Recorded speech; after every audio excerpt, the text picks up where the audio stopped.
Sorry. I was like, Mrs. Hagman, will you take roll, please? Sure. Mrs. Leskowitz here. Mrs. Butler here. Mrs. Donahue here. Mr. Elam Here. Mr. B. Here. Now we'll move on to the Pledge of Allegiance. Everybody can sing. Pledge allegiance to the flag of the United States of America and to the republic for which it stands, one nation, under God, indivisible, with liberty and justice for all.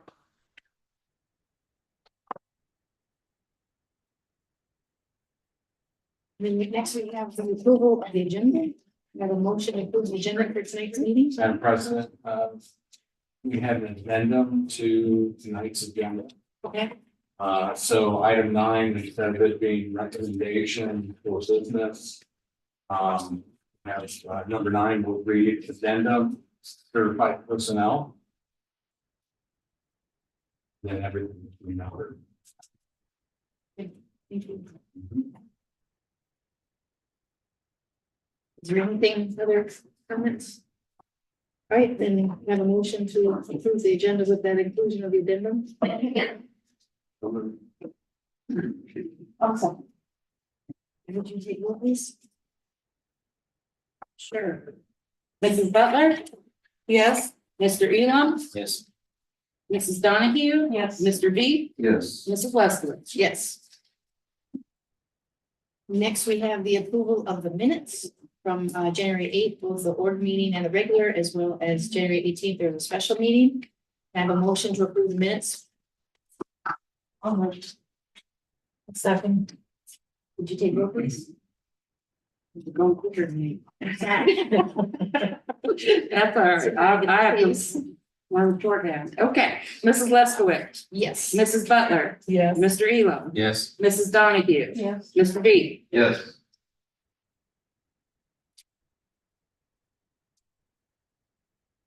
So first thing under unfinished business, I guess, is my item. I won't read everything to you, but we discussed at the last board meeting what the income tax, making it continuing and whether the board had the authority to reduce it. And so I sent the board members an email with this information attached. So I just thought I'd share it with the public. Where 574802 of the revised code allows the board to adjust it by quarter percentages anytime that they need to.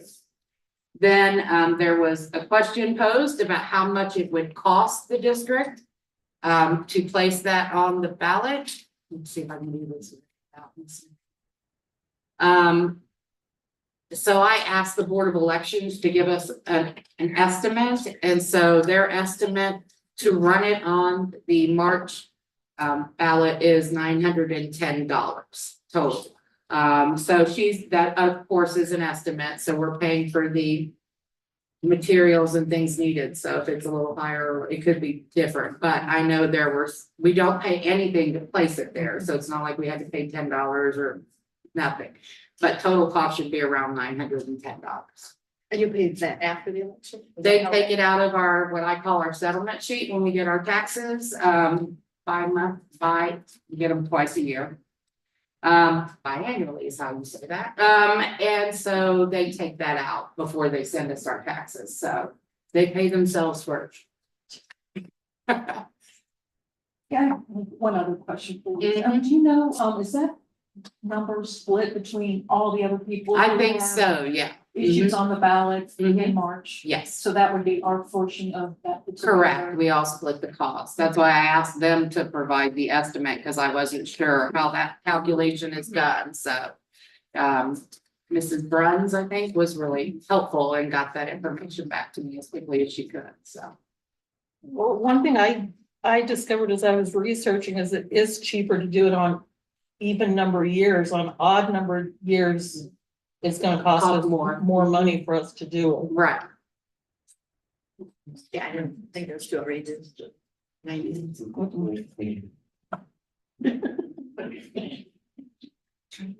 The public participation. And we have Ms. Donna for the both calendar and tax proposal. Right, talk about. We, the tax proposal? Or what we just talked about on the agenda, okay.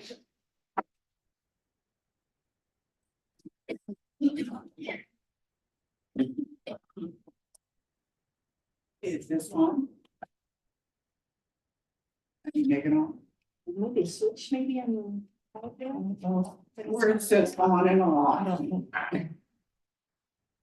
Now, I think it's just there to Yeah. set some notes on. I think so. Okay, I have a quick statement regarding the calendar is, I would like to have the December break be called Christmas break to coincide with the federal holiday of Christmas. Now regarding the taxes, I will vote no on the continuing for the word perpetual ongoing. I will vote yes on the renewal when it's up. Number two, this tax doesn't affect me at all, so I'm not making any money. But I will encourage all my friends to vote no. And also, please make yourself either in U shape, so they can see you and we can see you, because I can't hear these three people talk. So thank you. Thank you. And then the building is.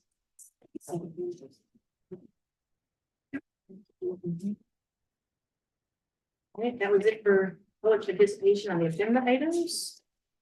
And we can move into the treasurer's report. So this month, I'm asking you to approve the December reports as well as the January reports. Just a couple things I want to hit on quickly. If you looked at my explanation that I sent to the board, how these work, how these reports work. We balance, the bank balance is $9,116,000 once we made all these, once we took these into consideration. So we were able to balance. I was so happy because we balanced on the first day of the month, which is the way it should be. Our investments are on our certificates of participation only. Looking at maybe setting up some general fund or operating money because they're able to give us some better numbers, some better returns on our investments than leaving it in our money market account. So I'm looking at that. So I will let everyone know where we are with that. So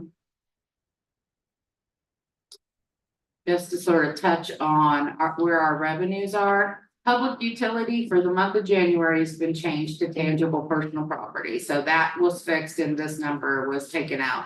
This column was taken out federal. So you won't see those anymore. We're overall up 28.3% on all our revenues. Most of that is coming from ODE, right? Or DEW now. But so, and we had the bus that sold. So that inflated things a little for us. So expenses, we're looking pretty good. We're running we're down 2.87% from our budget. So I always like it when we get more revenues and we spend less money. That's always a good thing in any budget. So salaries, largest increase is coming from classified staff, which is up 24%. We had to hire some additional staff for the new building, as well as for additional kids here. And we've done some changes to the salary schedule a couple times. So,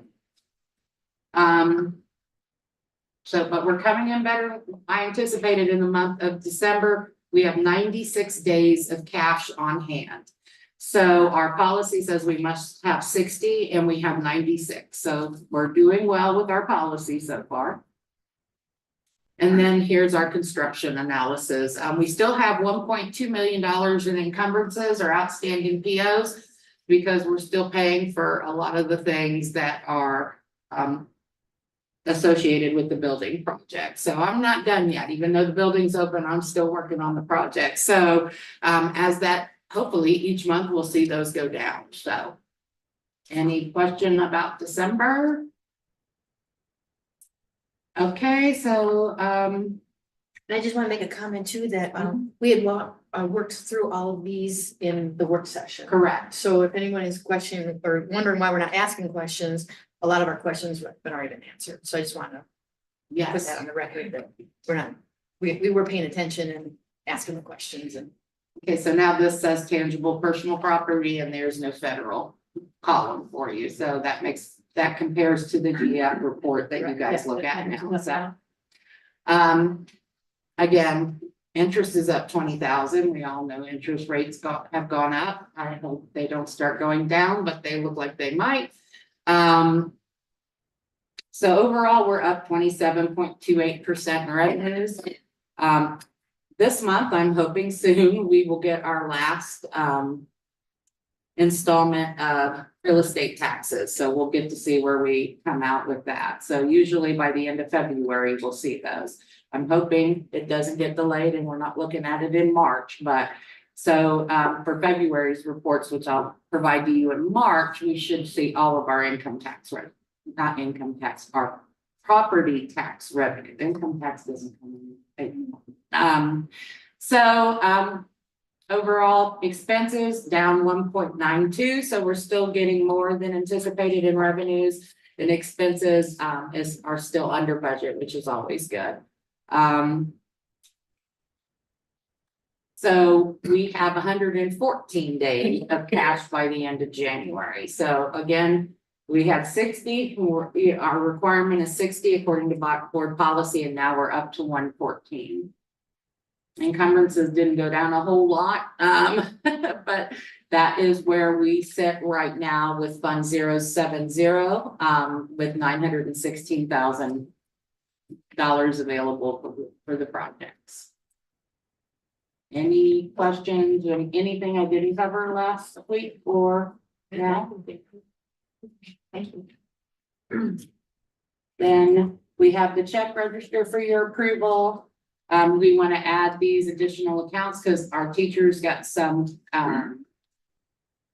were successful in getting some grants from the Tip City Foundation. I know I was approving a lot of them. So, yeah, so need the board's approval to create those accounts so they can go ahead and start purchasing and filling out their grants and saying thank you to Tip City for all their help with that. We're going to open a high school prom account. Was successful in getting us $2,000 out of the school bus purchase program, so we might be able to buy a tire. And then the new grant that was given to us that we qualified for is the ARP Homeless Targeted Support Grant, and just need to set up the account and revenue for that, and we're going to work on a plan to present to the board. Oh, I'm just skipping. Okay, so certificate of liability. This one slipped past me, so it's $6,350. So I need the board's approval to pay it. It just says that we did have the money at the time that the cost was incurred. We switched from doing an annual purchase order because that's a blanket, and I don't like those, to a quarterly one, so we could track it. And then when staff transitioned, this one fell through the cracks. So that's on me. Invoice is dated 5/27, and we didn't have our PO on until February 2nd. So I need your approval for that. And then the amended certificate and appropriations for the month of December and for the month of January. So we had to do some budget adjustments. And we also had to increase some of our revenues. So that's what you're seeing in, I'll just open this and see if I can. Oh.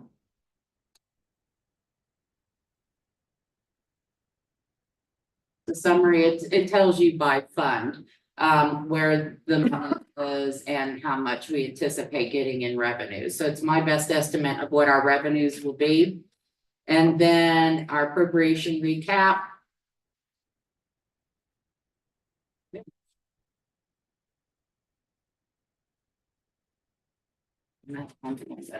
Open is saying that we have expenses totaling this. So this is our actual appropriations for this year.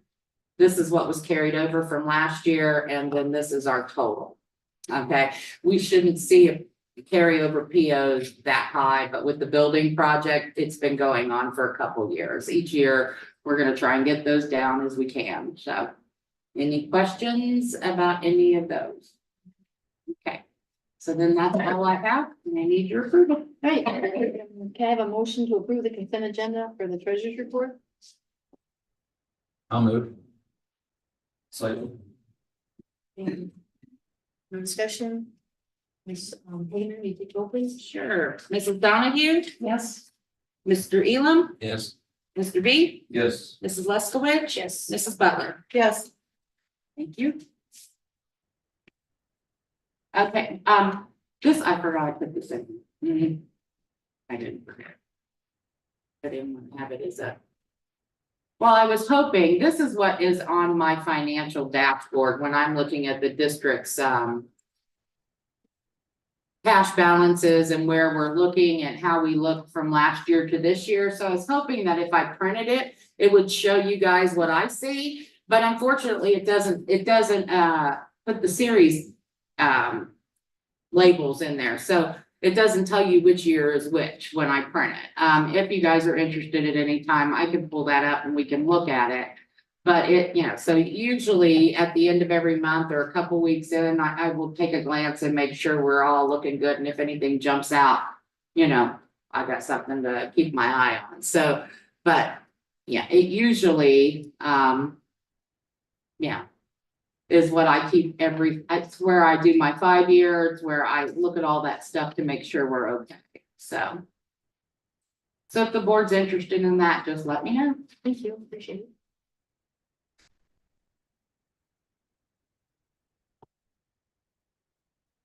Okay, now we go on to the superintendent's report.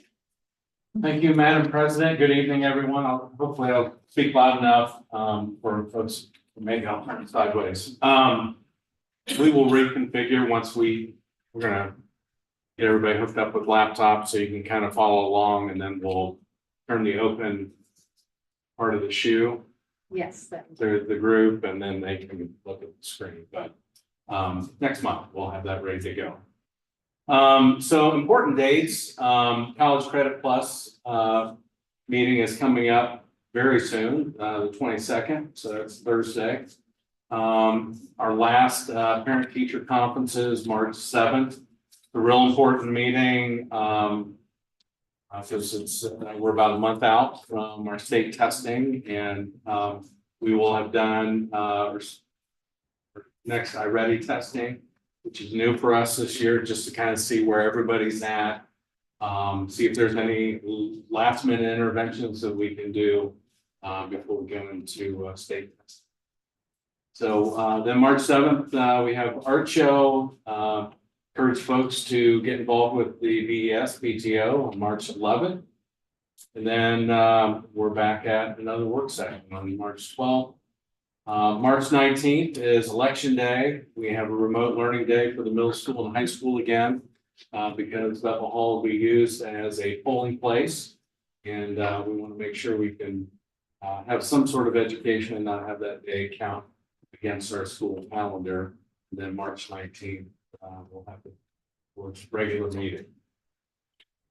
March 12th date says Thursday. Does say Thursday. It can't be. March 11th is a Monday. Okay, we'll get that fixed. Thank you for pointing that out. Anything else on important dates? Personnel tracker. Again, this is our scorecard that we will use to keep the board and the public informed of all the transactions for classified and certified. And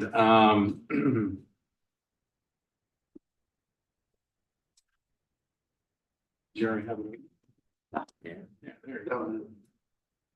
Yeah, so I left all the grid marks there because we filled those up last year. Hopefully we don't do that again. That will help us track the in and out. So for enrollment in item C, I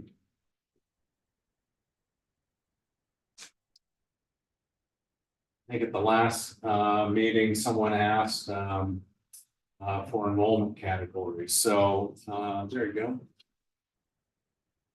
So we just started tracking or pulling out our number of gifted served.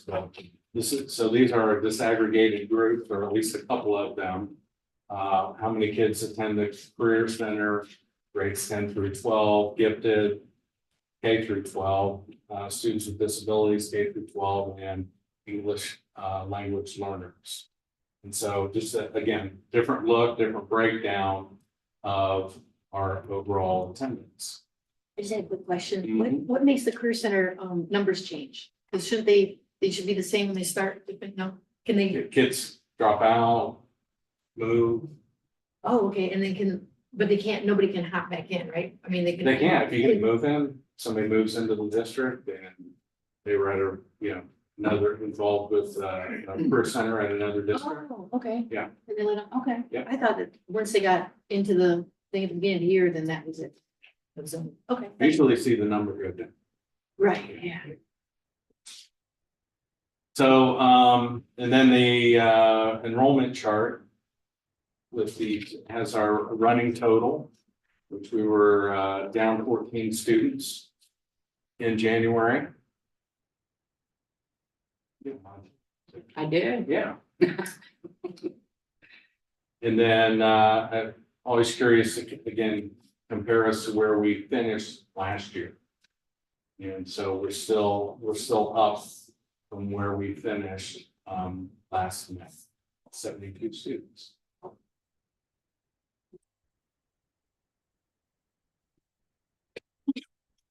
And finally, enrollment participant, this is again, just if we were to gain 10 students per grade per year, what do we look like moving forward? And you can see we still continue to grow. But we still need to get a hold of our live birth data to really kind of make sense of what really might be coming our way. And then, of course, thinking about the annexation, if that goes through, what that ends up doing to us. Again, really no science behind this other than the what if.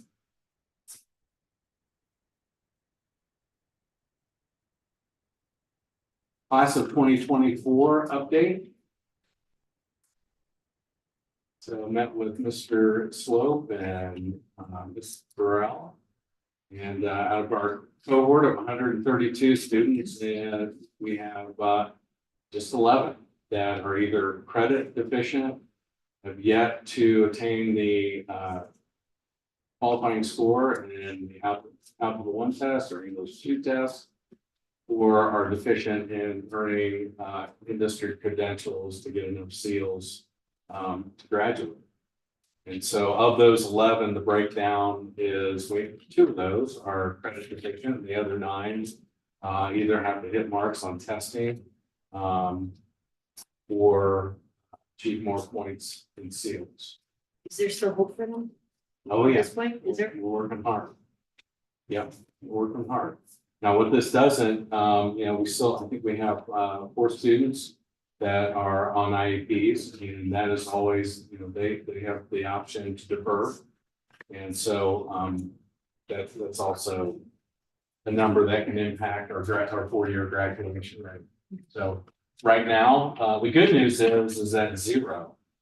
A lot of times a cohort will come in and you've lost a kid. They disappeared, moved away, not enrolled somewhere else. The last place they were at was Bethel, and that counts against us. So that's a rarity that we haven't lost anybody. We've been able to account for the kids that have left, and none of those are going to count against us. So that's a good thing.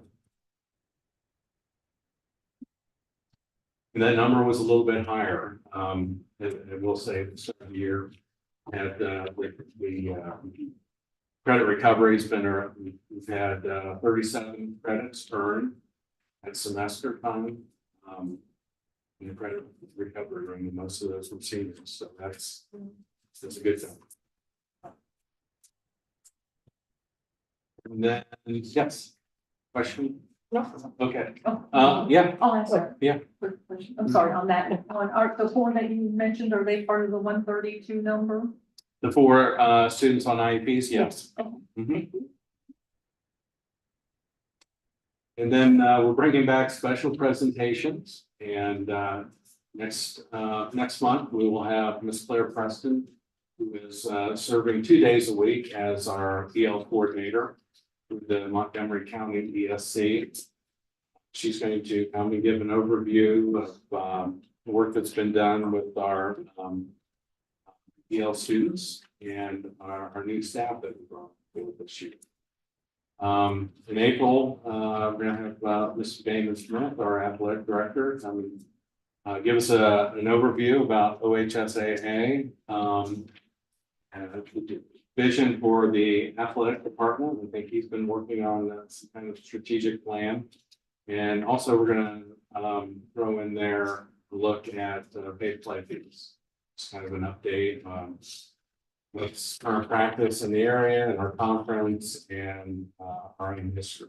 So, but then in May, we'll have Mr. Swope and maybe Mrs. Burrell join us to give us a final look at the class of 2024 before they graduate, and that will conclude the year, and then we'll have to talk about what might be doable over this summer. Right. Yes. Will they come to the workshop sessions or the Regular session. Okay. Yeah. Oh, that's good. Yeah. Yeah. And you said she's on, she works 2 days a week, the Miss Claire, is it on site or does she do? Okay. I'm sorry. Yeah. She's really probably been giving us a lot more than 2 days, but she's on, I should say, she's on campus. Yeah. Okay, we'll roll right into item number 7, recommendations for classified personnel. We have Jacob Carlton, who's been serving last couple months as a long-term sub in the second shift position at BES, and we're ready to bring him on board as a full-time custodian. In item B, we have 2 substitutes listed.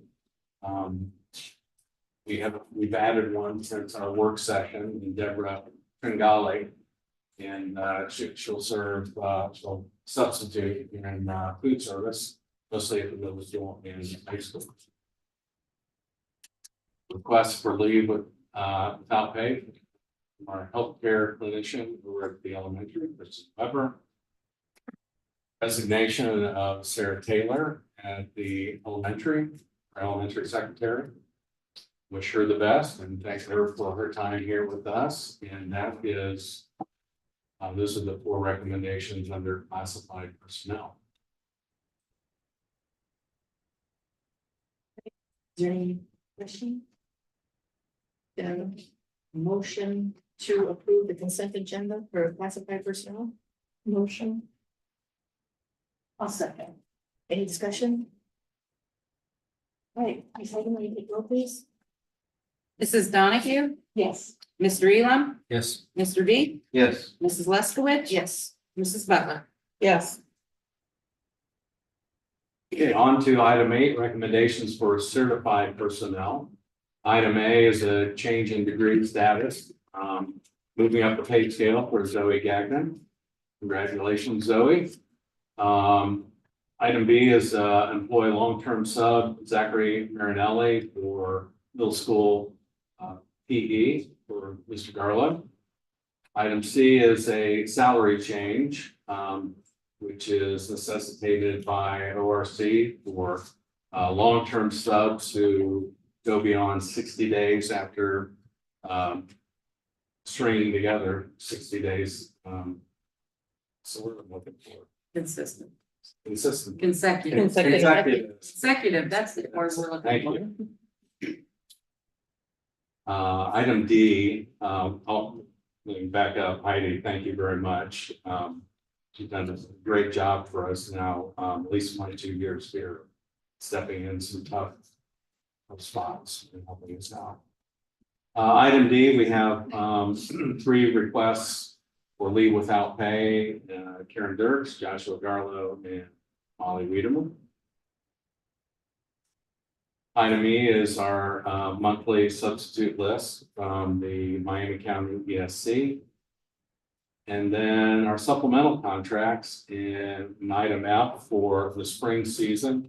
You can see some green stuff here. Those were, we had those dollar amounts after the work session. And also we caught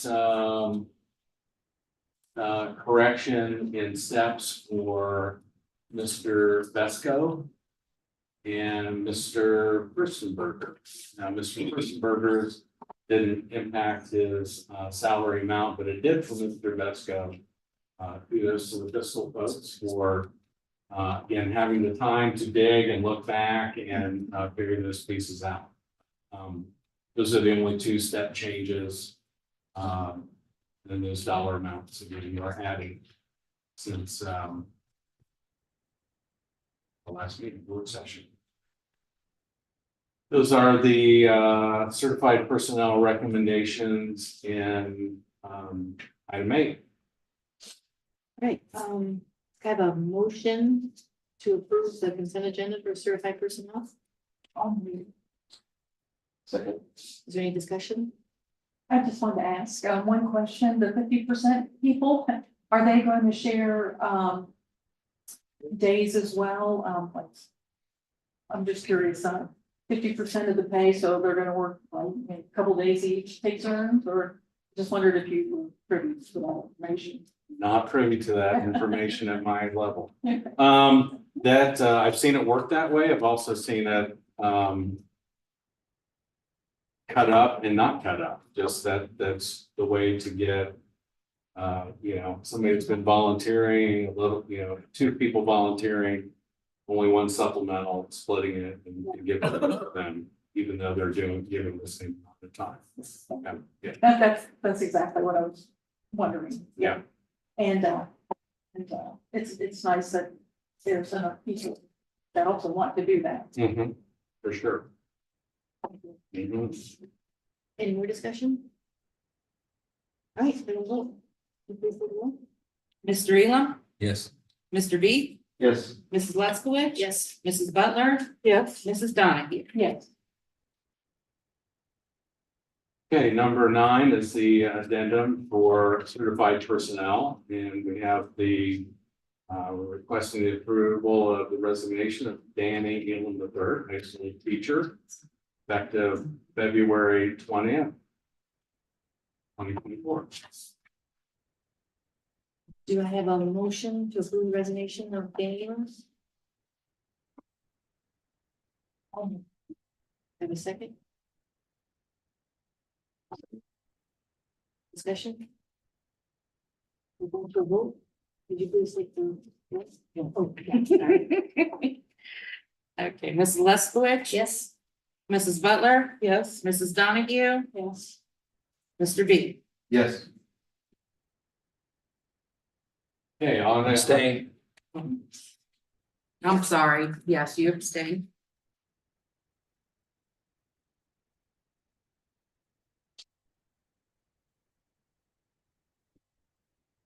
Yeah. Okay, item number 10, recommendations under business. We have the second reading of board policies from Neola. The only thing, we are going to add the Narcan policy, not on this one, but we're going to add it to the spring. Item B is the allocation of $285.24 from ESSER ARP for the purchase of Chromebooks. And then under the American Rescue Plan state activity, item C is again same allocation, this time for $19,316.18. Item B was added is the cost of the Alternative Learning Center. Sad to say it's an increased cost, almost double from what it was last year. Alternative Learning Center is, been used, those, it's kind of like in between of out of school suspension and in school suspension. Just not here, it's a suspension away from. So it's not necessarily IEP kids? No. It's, Oh, no. oh, PD. so because they can't go anywhere else, is that what, like, if you suspend them, they can still go somewhere, else, right? But if you expel them, is that what it is? You expel someone, they can't enroll in another public school district. So would they go in here then? Is that? what- No. No, okay. no. This is just for suspension. Oh, okay. So it's just for, it's not for the rest of the year, it's just for like 10 days, 15. That's a minimum that we do is 10, but usually the students we've sent there have stayed longer, really just kind of need a timeout, but we're able to still get an education. And part of the increase in cost last year was a pilot year that the ESC made this available to member districts. There's just a need for that age group, middle school students. You want them, they can't afford to be out. And yeah, so, but anyways, the folks they were getting there really needed more wraparound services and psychs, counselors, those types of things to come in. That's part of the primarily why the cost went up, because they needed more folks to. We're doing more than just educated kids. So they actually like do behavior type of maybe? Is it like a day treatment program? I don't know that I'd go that far. It's a very concentrated program where kids get more than keep their education going, but we're also addressing some of the behavioral stuff that got them. And then try to what you call, reform them or whatever, try to train. Coping them to- mechanisms, Yeah, to get them back strategies, to yes, a and regular- usually come back with a behavior plan that we then share with teachers and if the folks at the center there come up with, okay, these are this kid's triggers. Stay away from them, so So we don't do the BPA, they do the BPA, EPA, behavior plan, yes, yeah, okay. So well, in conjunction with. yes. with us, Yeah. so we do the first Usually, behavior usually assessment, the and then we share with them. the cases that I'm thinking of that ended up there, they've already worked through our behavior plan, so. So what I understand, thank you, Tina, we were back and forth today. So we're gonna be paying 57 and some change to pay to reserve those seats. So even if no kids go, we're still out the 57K. Yes. Okay. And so did we pick the 3 seats? Because typically we use all 3 seats? Is that? Is that the trend? Last year, we had a waiting list. And we had a steady stream through there.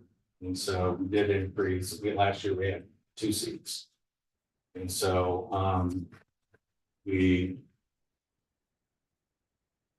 logically, we thought, well, let's do 3. Right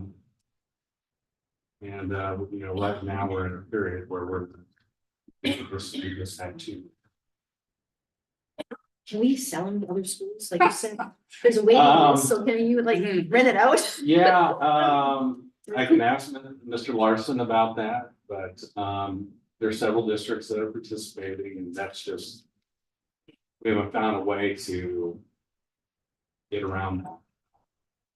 But the flip side of it is, it's like, okay, you thought you were gonna need 3 seats. This last year, you filled it throughout the year. What's going on? Well, you got an assistant principal in middle school. You've been able to spread out. The board's committed to that position, to additional teachers for the middle school. We've spread folks out, smaller class sizes. Basically, Yeah. right? So are we gonna sign up for 3 seats next year? No. might just be one, so. And if we did, is there somebody we can hire? So like for the same $60,000, can we just hire somebody to do that in-house? So instead of having to go to the ESC and not knowing, I mean, it'd be the same difference, right? I'm assuming if the pay is equivalent, if we paid, and I don't know who that person would be as far as like instructor behavior person, but is that also an option? At least then we know that they're right here and we are gonna get something out of our money. This is just, I don't know what word to use, but it's just a risk of. You can, it just depends what we end up doing with our facility. What's nice about the alternative learning center, even if we decide to go the route of having in-school suspension. It's just another layer, right? So you got detention, or lunch detention, after school detention, in-school suspension, then out of school suspension. Well, having that learning center, at least for those middle level kids, is kind of one more layer of, we can do this before we get to removing them. So are they using an online curriculum with monitors? Is that how they're getting their education? The But the numbers, computers instructor? Yeah, the numbers are small, and again, those additional services are concentrated. Unlike here, where we're still serving, 500 middle school with one guy. But they have interaction with people, teachers. Oh, yeah. and all. Yeah. This isn't Stuck like in a room and cubicle log in, and, they'll log in Yeah. and behave. yeah. And then, what happens if we're on a wait list? What happens to those kids? What do we do? Last year, they just, Follow. Yeah. And then, are they expected to make up the work, or are they just? they're permitted to out school suspension. You can make up your work for full credit. It's a tough position. Are you aware, Position. are you aware if there's been times in the past where our seat went unused? Yes, we're in one of those periods right now. That's what I was wondering if we could rent it out. Yeah, that's what I was saying, like, last year, when we had 2 seats, we always had a log jam. So, we made the commitment last year, it's like, yeah, we need some more seats. We weren't the only district that said, yeah, even with the increased cost, because again, even staying out 9 weeks, if you don't have the right folks to help address some of those issues, they come back and they're in your office again in a couple of days, so. But, so yeah, so next year, we're probably not gonna sign up for 3 days, probably, or 3 seats, probably just 1. When I see all the data, Yeah. Yeah. The main thing is they're getting educated, so, I mean, I realize $60,000 is not for sure, but I guess I better have it than not need it. Sorry, I didn't mean to. No, I was just to follow up, so thank you for going back and clarifying that, because I thought originally you said we had 2 for this year, plan 3 for next year. So this actual attachment, the resolution that's on The contract, the contract for us is for this year, even though we Yes. were already enrolled in it Mhm. from the beginning of the school year. Mhm. They send out the invoices or. Yeah, the ESC as well as my staff and I are looking through what contracts haven't been signed, what hasn't been board approved. And so this one, the ESC found, and I'm like, I don't think we received that one. So they gave it to us and I put it on the board agenda. So yeah, so we're just making sure that all our services have been board approved and the contracts have been on the agenda. So most of them, yes, we just had this one. So. Thank you. Mhm. Thank you. Moving on to item E, the course planning handbook, and there was a question about, why is there an Edison or Sinclair class in Spanish that the curriculum was Spanish too, and yet we have Spanish too, and believe it or not, we have kids that don't sign up even though it's at no cost, to do the College Credit Plus program. And so you'll have both types of students in one class. So, that's why we list both.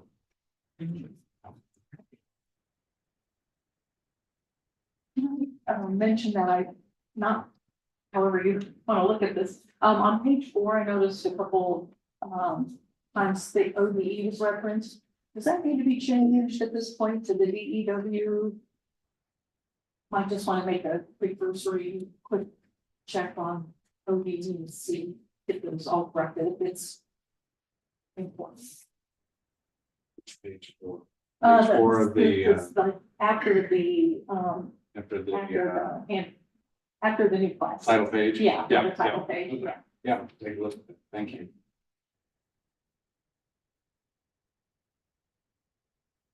Item F is the Ohio High School Athletic Association Board Resolution to continue being a member of their organization for the 24-25 school year. Fair School Funding Group Resolution.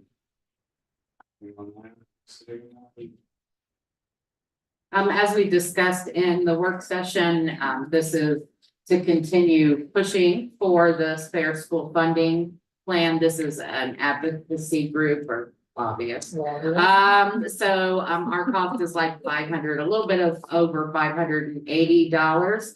But I really think it's necessary to support that because it's brought in a lot of money for the district and we want to make sure that it's fully implemented next biennium. Because right now we're, only getting 50 to 66.67% of all of those things. So we need full implementation. So to help us with the growth. So I'm asking the board to approve that resolution.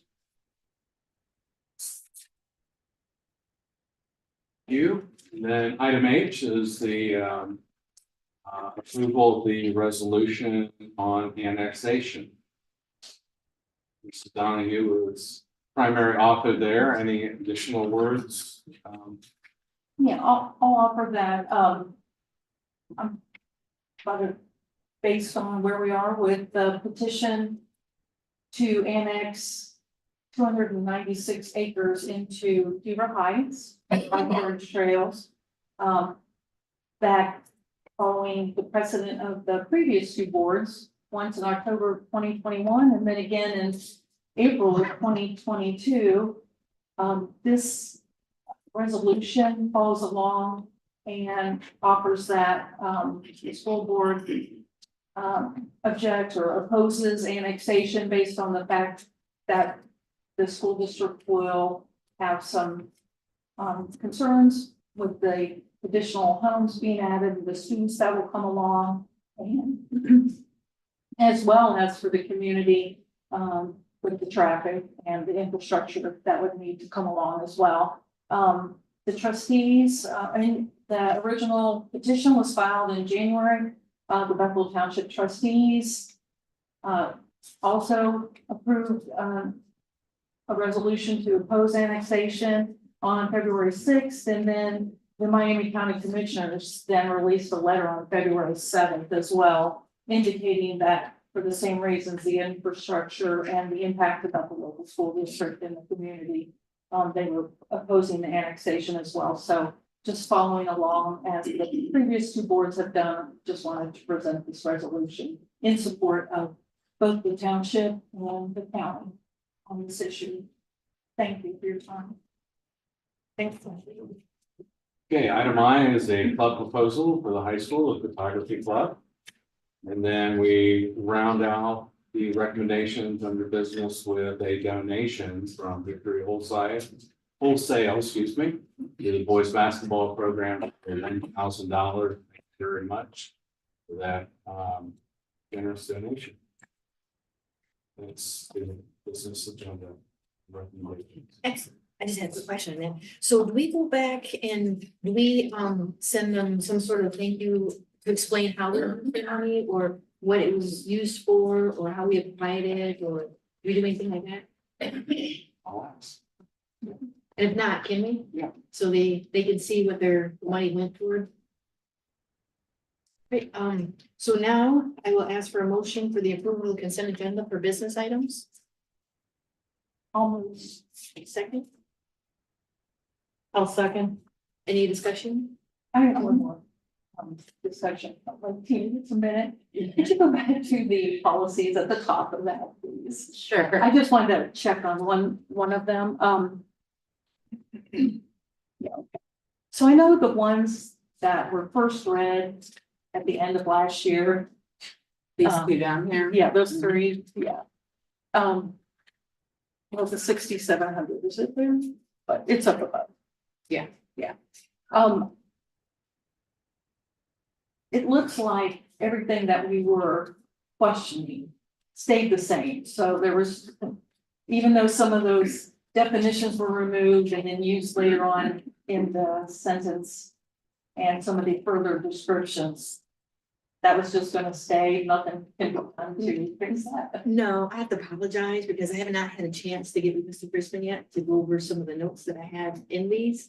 And so I was still a little bit confused on how this whole process worked, whatnot, but I do have notes like the one too. There's another note in the regular meeting one where it still refers to having one board member rotate through the agenda bills and stuff like that. And so I'm glad you brought it up because I do have a question now that this is the second reading, but if I go back and talk to you, and a lot of it is just grammatical and that, so that doesn't make a difference. We can do that anytime. What I didn't want to do was hold up these either. So should we get together, but then whatever ones we update, like with what she's referring to, they go back to a first reading? That's what I understood when we talked to Mr. Barnhorse. If we do significant, anything we try to change, even with formatting, we have to send back to. And they can either say, doesn't change the context, and you're okay, or, if it does, I think we have to do. Come back and talk about it. Right, at least, and that was the other thing is, we never really discussed it in public, so that's where I got lost too. But I think the last meeting during work session, we all agreed that I would just funnel whatever comments you guys had and then I'll just skip to you. So I think that's where we're at with this, right? But I didn't want to hold up all of them, so I guess I didn't know what to do at this point. I mean, because I know that a lot of these are driven off of the HB 33 bill that came out, so that's what drove a lot of changes to match up with what is in the law now. So I guess should I just get in your calendar, we'll go through it and do it, or should we approve them to get them approved and then backtrack and re-entertain the ones that need to go back for a new? You're looking at. Yeah, so, you're asking me. I mean, Okay. I'm like. So, I would suggest, Madam President, that we just table pay. And Okay. give us a chance to go through, not knowing how extensive Mhm. some of these things are, and just give us the time to meet, go through those, send them off to Barnhorse and Neola, get them back and. That's why the two in green were added. We tabled them last board meeting and we said we'd bring them back at the next available board meeting. So I'm like, we gotta add those back on. So if there's additional, we can table the whole thing. Yeah, I think, well, and then in March, then maybe we end up with a section that is first reading again, Right, and we'll push the other ones through and. That'll work. yeah, let's do that. Does everybody else have anything on that? Everybody good with it? I'll make a recommendation that we table item 9A, the board policies. Be 10. Oh, 10, I'm sorry. So Thank you. your motion to table. Okay, Mhm. thank you. Okay, Mrs. Leskowicz, Yes. Mrs. Butler, Yes. Mr. Elam, Yes. Mr. B, Yes. Mrs. Donahue. Yes.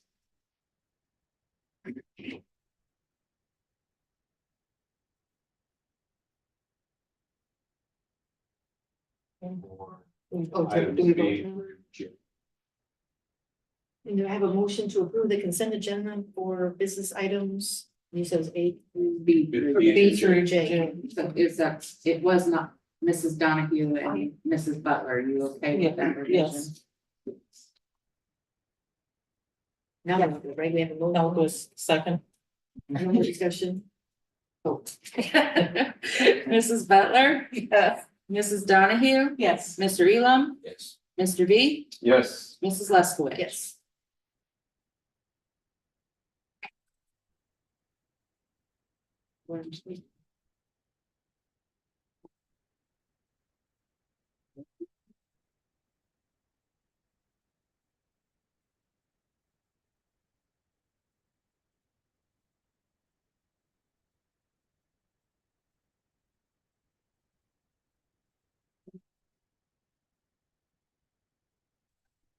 Yeah, and we're in discussion, right? All right, BEA, update.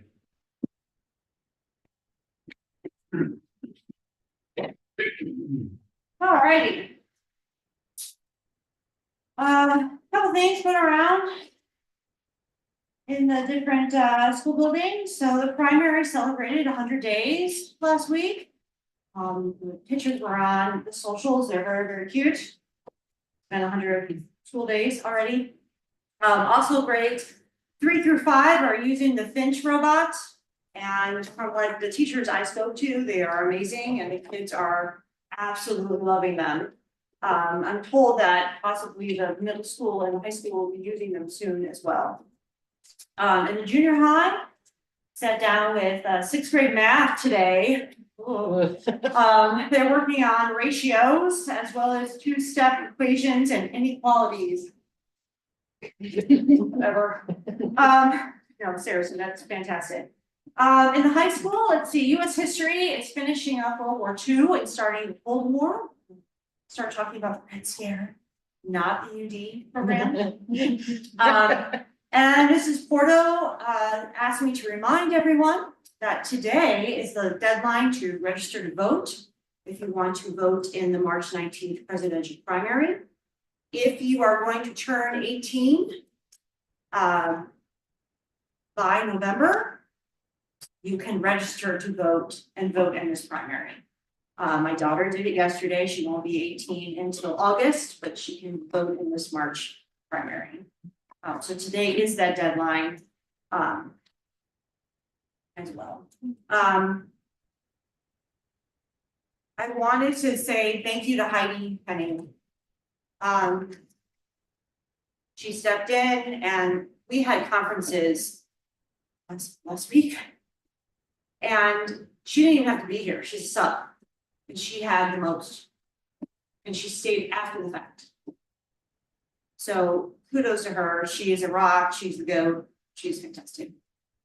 I do want to say a little prayer to Mrs. Parsons and her family and friends.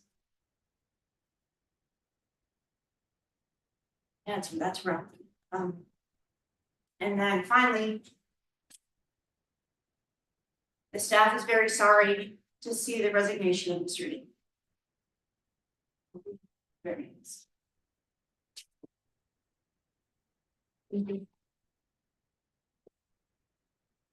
Liaison first. Let's go first. Are you looking at me? Okay, sorry, I got a lot.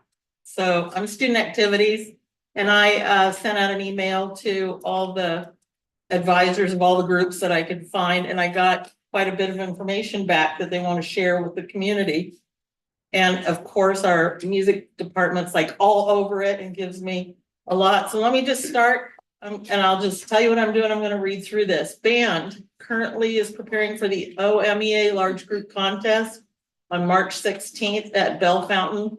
And they have a school concert, and it's not on our important dates. There's a school concert on March 17th and a dessert spectacular. So you don't want to miss that. 5 students were selected by audition and performed at the District 11 Honor Band Festival in Troy. Caden Webb on oboe, Allison Cartwright alto sax, I got that right. Cash Carnes on tenor sax, though he plays the Barry sax. So I think he played tenor that time. Patrick Furstenberger on the trombone, and Seth, I'm gonna slaughter this, Fussell on the trumpet. In choir, we have close to 200 students participating in choir grades 6 through 12. They're preparing for the March 17th concert and dessert spectacular.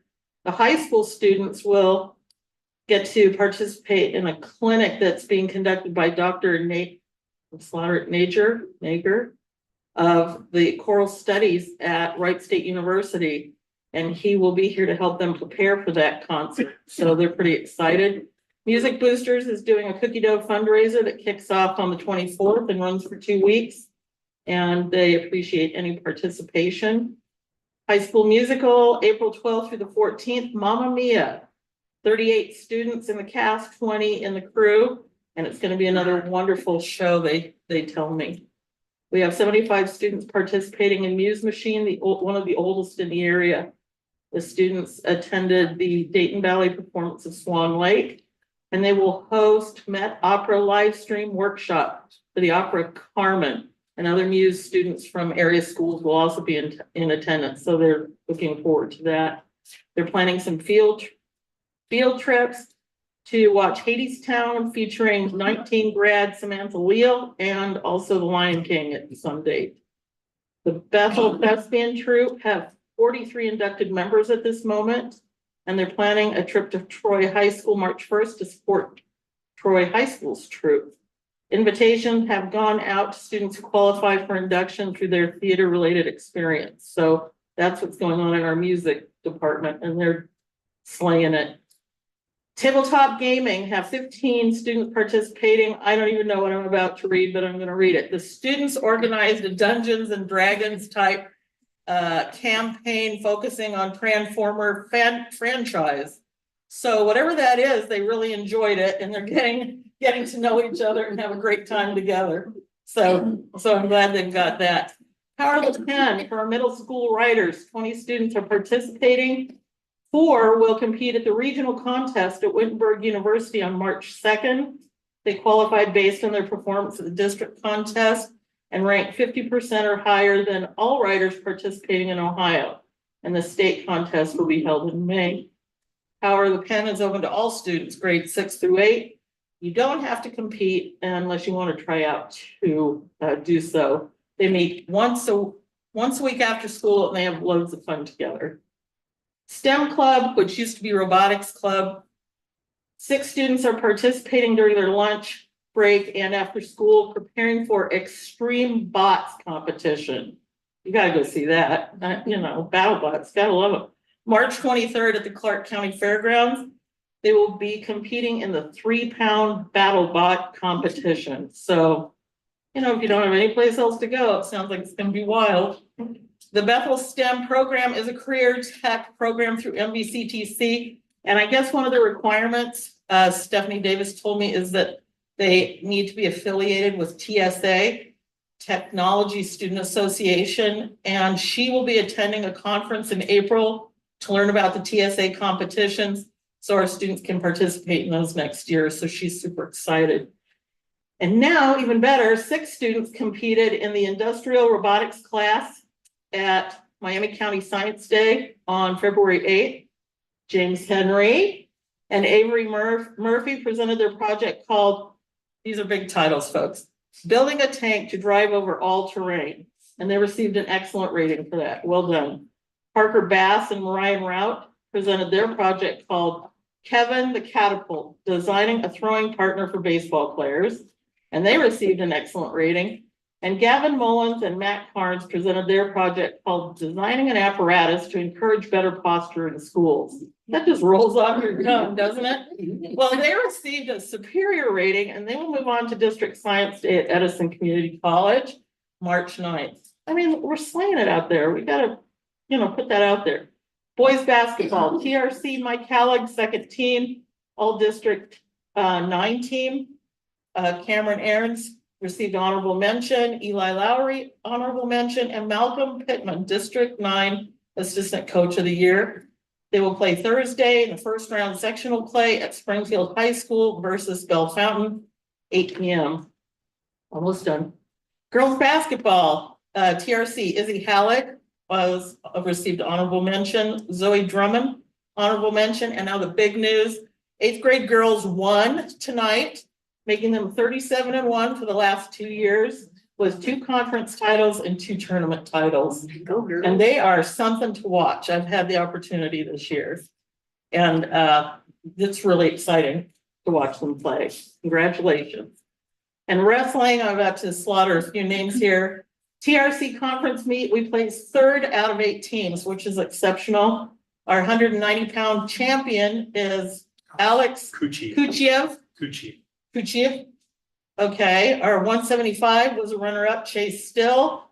157-pound runner-up, Anvar Tashtanov. 106-pound runner-up, Rafat Rafat, sorry, I'll get Coach Benyalev. I've been announcing them. Okay. Sectionals are this Saturday at Graham High School beginning at 9:30.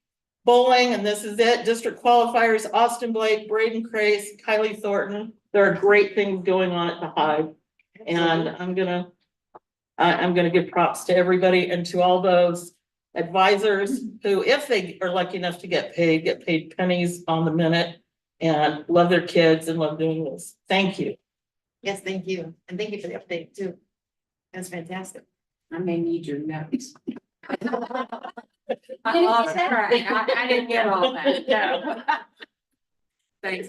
No, we're doing it. Yeah. All right, Mr. Elam, do you have any updates for OSBA? Since the last meeting, House Bill 68 is passed with an override of the governor's veto. House Bill 68 bans transgender girls from playing on sports teams, aligning with their gender identity, among other things. It's been good since our last meeting. Thank you. And Ms. Donahue, do you have the student activities update? I thought I had a lot, but. Sorry. But I do have more, I'll share the other good things that are happening off campus. Okay, there we go. By Bethel students, I'll pick up there because I have a couple things as well. So there was the Regional Business Professionals of America. They had their regionals in January, and we had quite a few of our Bethel students competing. And I'll just share some of the awards that they won in this. Basic Office Systems and Procedures Contest, a 3rd place winner, Murad Kerman, as business ownership. We also had a C++ programming contest. 1st place was Nicholas Kors, computer coding and web applications, computer network technology, and cybersecurity. We had 3rd place award to Reed, Missouri. We had a team, the network design, computer networking, and cybersecurity network design team contest won by Bethel, 1st place. And those members were Austin Hawkins, Connor McGuire, and Bryce Swiker. So I want to say congratulations to those students in their competition, as well as I did want to mention that there is a senior spotlight out on the MVCTC website. If you get a chance, go look at it. It's Bethel Senior Landon Ensley. He's soon to be a graduate of the Aviation Maintenance Technician program. And he already has a contract with PSA Airlines as an aviation maintenance technician. And then he also plans to continue his education through Embry-Riddle in Florida. So good, Awesome. good news there as well. A couple other things I want to note. March 1st, there is a deadline for the MVCTC scholarship notice applications. So there are quite a few of those listed out there. And I'll just put a plug in also that there's probably a lot of scholarships posted out on the guidance counselor's website. So I recommend everybody go look at those. But for CTC, it's March 1st. Coming up also is the ACT state mandated testing, February 27th. So next Tuesday, they'll be doing that at CTC. And then their end of their 3rd quarter is March 7th. And I think that's all Just wanted to share today. Thank you. Thank you, appreciate it. All right, and now we'll move on to the facilities committee. Yes, thank you. Item C, Facilities Committee. We, two things. One is, we met with a, new vendor for the, green bench that is in the entryway of BES there. And, there's all the laminates, peeling and that kind of thing. And, so the, we couldn't get the original contractor to come back and, fix it, so we've moved on to a new vendor. We are going to replace that laminate with hardwood. That will match the casing around the two display cases that are on each side of that bench. And then the second thing is we're going to be conducting, we have to do a climate survey. Climate comfort survey with our staff at the elementary. Not about like climate, but how's it feel? Is it warm enough? Is it cool enough type thing? To provide feedback to Garmin Miller. Part of their check. So we'll be doing that in the coming weeks, and we'll share those results with the board. So those are the only items for the construction project. So we still have technology committee on there, and I know we've talked quite a bit as a group about forming one. We can continue those conversations, talk about expectations. What you all are looking for is, goals for that group, who might be part of that group, when we might be able to get all those folks together. So we can go that route, knowing that another possibility is knowing that we're going to talk about our strategic plan and expectations. Maybe we'll wait and do that, and rather than having a committee that's hanging out there, and maybe it ties to our strategic plan, or maybe it doesn't. Just kind of a last minute call. But either way, if we feel like there's, it's definitely something we want to do, then we can press on, jot down everybody's ideas. And I do have a question. I noticed that on the calendar, it discusses flex days for the staff. Did I read that correctly? There are 4 flex days. Is that right? So if they serve on a committee, does that satisfy one of their flex days? We could talk about it. We had meetings as part of that, hoping to have like staff meetings. Or we'll give principals the opportunity to have staff meetings. I haven't seen how that's shaken out. If we run out of time for our folks, or we have excess time. So I don't have a good answer for you.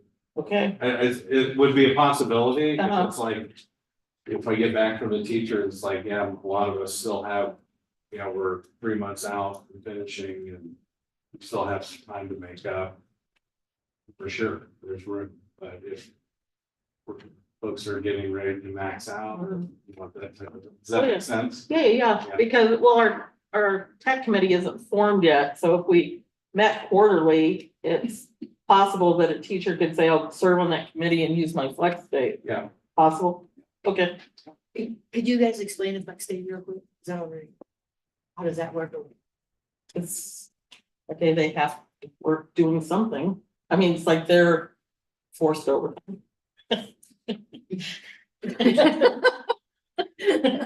Maybe I should have asked in a different setting. Maybe it's, I don't know how you'd want to explain it.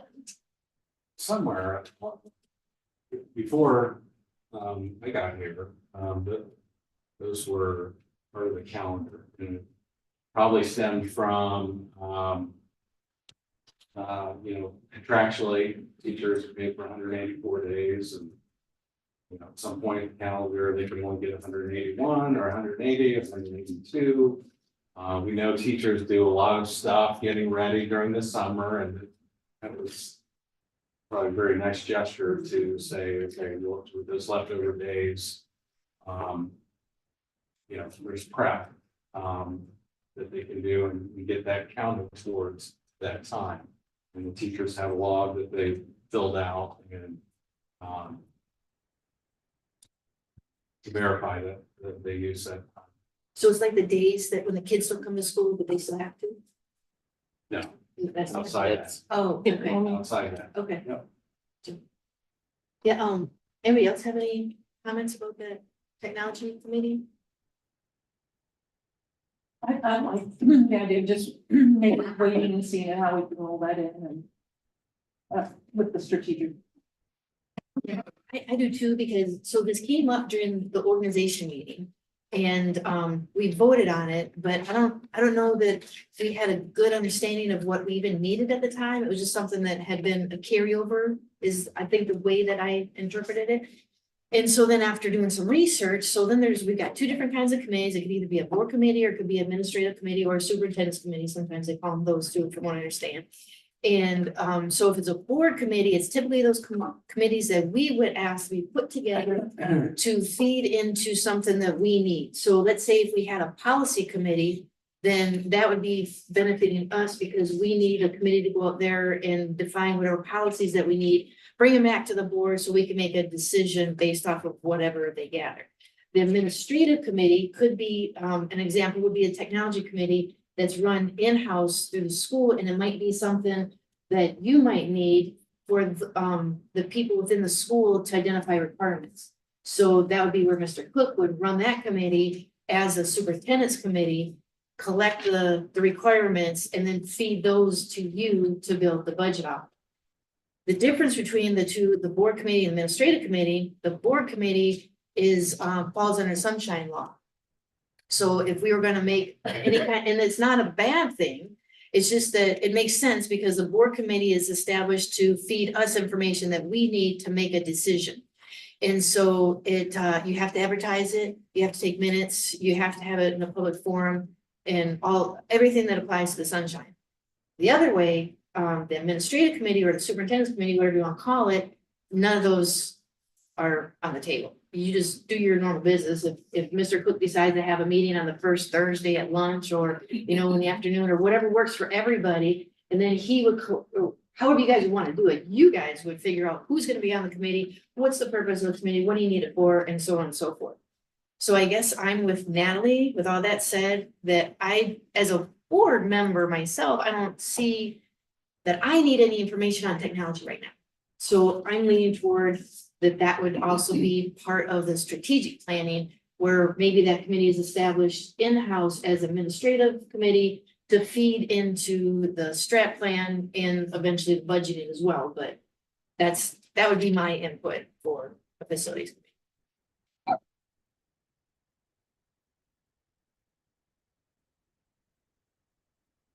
And wait, I just showed her where it said flex. Nothing sinister, Yeah. honestly.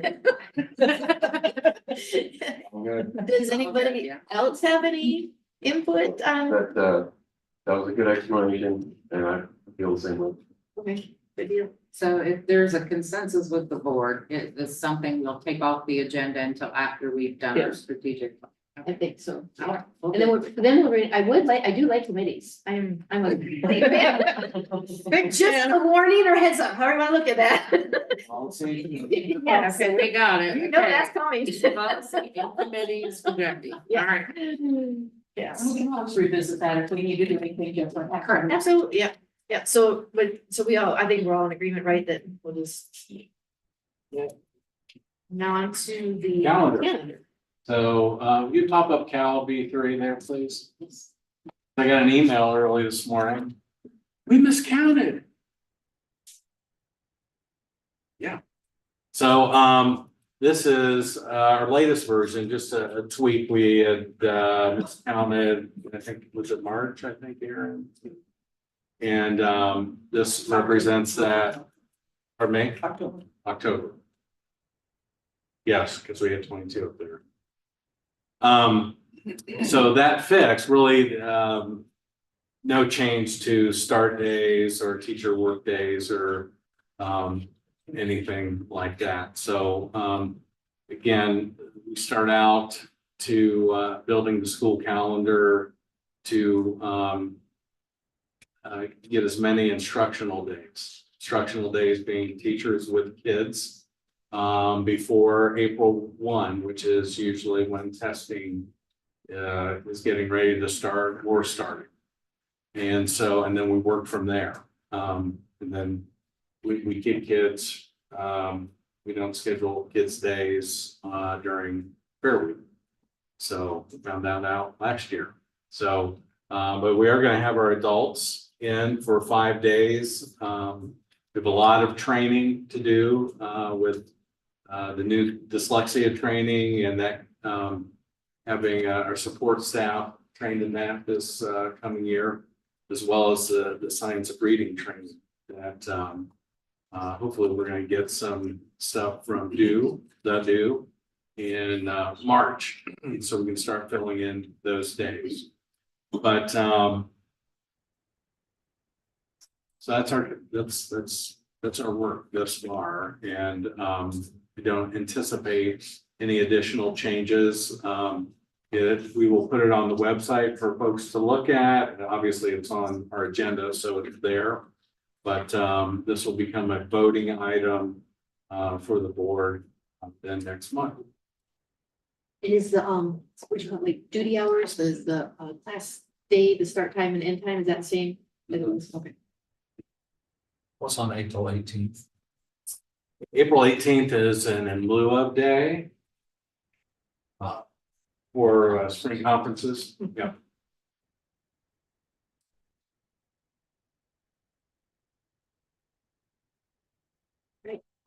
Anyone have So as you can see, this is, we've been through this a lot, and then you look at it. It's sunlight coming through the window and it looks different, and you discover, oh shoot, we're here or whatever. So if you see anything, or if anybody listening or in the audience here has a question, let us know. But it is, we had somebody ask if we will eventually put it in the condensed version that's currently on the website. Yes, we will do Oh, that. Hosanna, What's that? Hosanna. That one is hard to follow. Yeah, for some, to me, it does all the calculations, and because it is, you know, it's not days anymore that makes up a calendar year, it's hours. And so that's what we have to be cognizant of. So.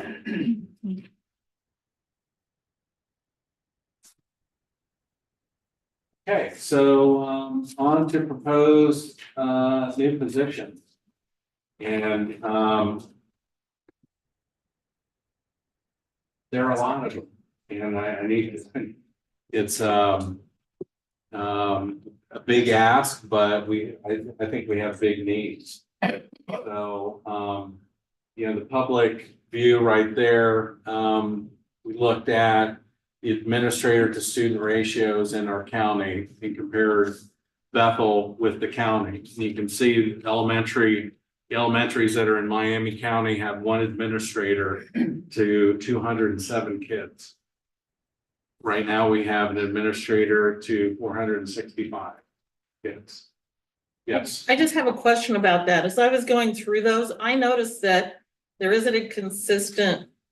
I mean, on some things you're comparing us to Miami County, and on some things you're using the 10 most similar districts in the state. Yeah. So what does it look like similar districts in the state? What does the administrator to student ratio look like? Yeah. So very true. Sometimes it's whatever data I can get my hands on quick. Okay. And some of that data was easier to access and find it than others. So I had the but I can get that for those. For Yeah. sure. Just, I just like Yeah. apple and apple, and I was kind of doing it at work, so I. Yeah, and it's yeah. I try to give both, but it takes a lot of time to pull all that stuff It together, does. no doubt. So and then you know, some of the recommendations are for central office administration. And I'm picking on administration because I know some folks get some heartburn about recommendations for more administrators and just to, you know, show you we're not that, we're out of line. There's an imbalance. And you look at the average number of central office administrators with the 20 districts that are similar to us. And you can find those districts on ODE. We have 9 and on average, those other districts have 11. And I have that breakdown in in chart 3. And then chart 2, I have the admin and counselor comparison. Go ahead and pop that one up. Oh my goodness. These are all on the website for folks to take a look at as part of our agenda. Or you can go into state report card and visit everybody's websites and look at staff directories and those types of things to get them. But so that's where those numbers are coming from. So going to let's just go right to the new positions. It's first of all, here we go. So I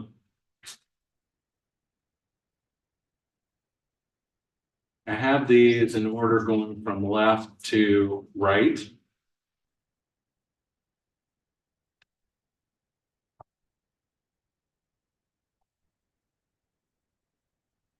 Thank you. Yeah, so you know, again, shoring up those numbers for our elementary folks. Use another assistant principal at the elementary. Our principals need more time to do instructional leadership with our teachers. And you know, there are a lot of needs with our kids, even at that level, for attendance and discipline issues. Before I go further, so how this is set up, the funding source piece, Tina was great once I created this list. And the estimated cost is just that, estimated costs, 100,000 for administrators, except for the assistant soup. And then I think we say 75,000 for teachers. Salaries and benefits. That's salaries and benefits. Yeah, just to give us some ballpark numbers to work with. And then the funding source is what's important. So general fund is the 001 account. And then if there are title funds that can be used, or in the case of the assistant superintendent, we're phasing out using a director of curriculum to help fund that piece. That's what that all means. So currently we pay the Miami County ESC $81,592 to have a curriculum director 3 days a week. Yes. So we'd be losing that expense and using that to cover the assistants. Okay, you said you were doing 75,000 for teaching staff to cover benefits. This doesn't cover benefits for our admin, does it? I think not. Okay. That 100,000 is the salary and their benefits? Depends what level. I mean, it could be higher, it could be lower. And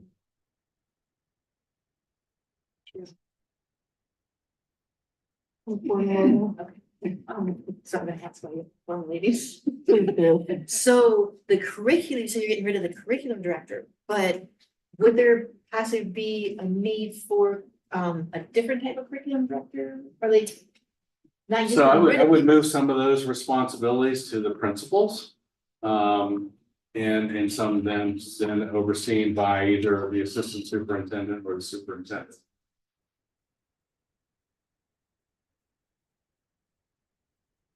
Do you know, do your teachers want a curriculum director, or do they? I mean, how does this normally work? I mean, I've heard curriculum director, I've heard curriculum director, I've heard leadership, instructional leadership. And they all kind of seem to tie all to the same thing, but it seems like they're full-time jobs, not in addition to. So, I've not had a director of curriculum for my other two superintendents. Okay.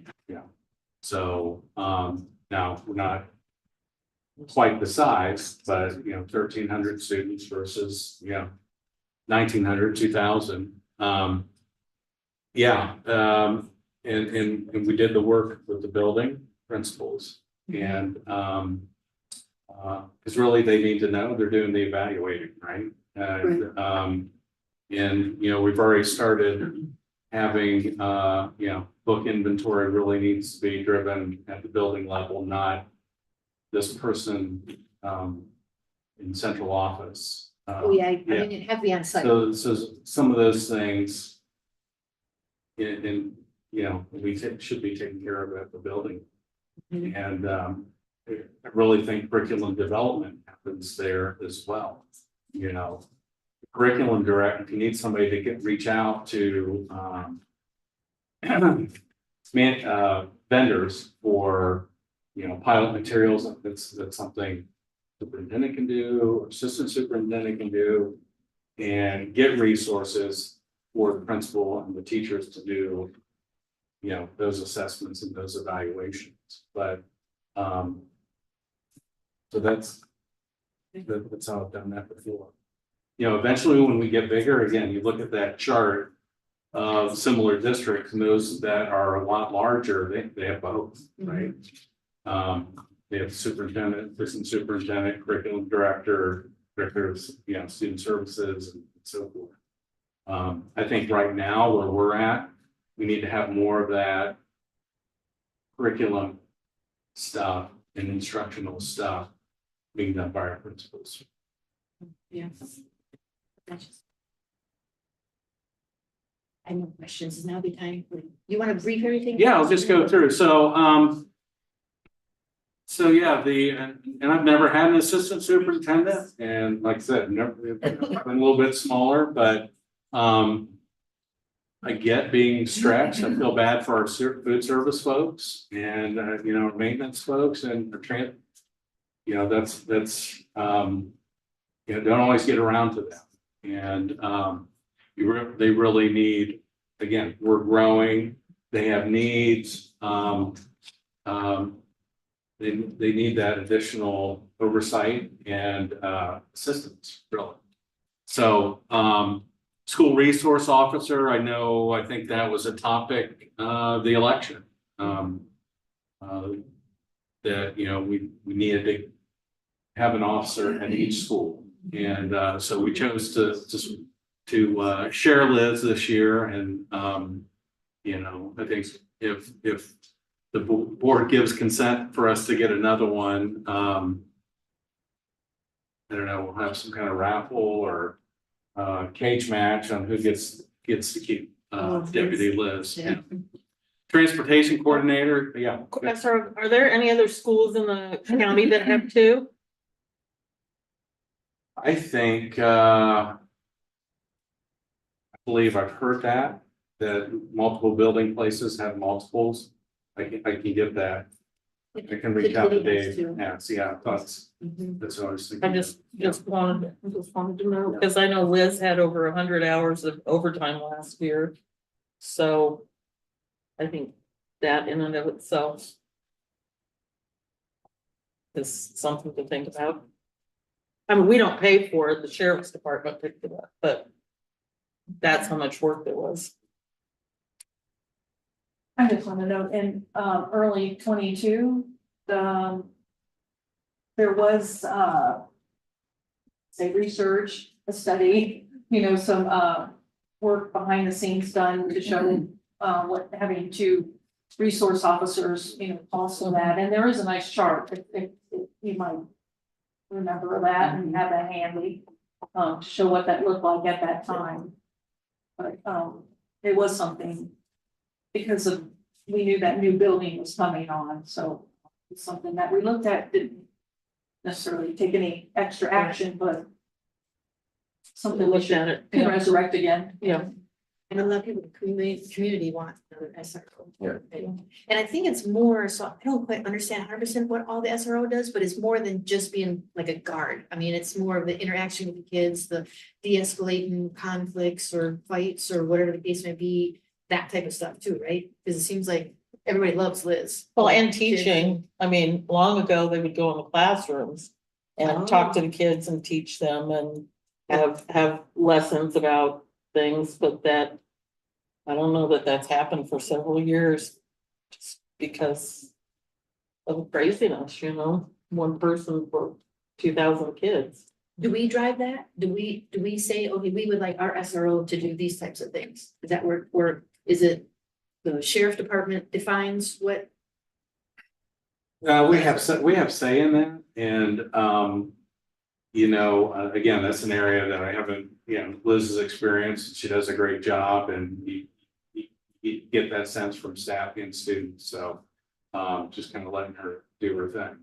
But, there is curricula out there for, ROs, and they go to training annually, and, I think she does a nice blend of education and the enforcement, and it's been very helpful. And you know, when we did our crisis management plan, and so very helpful.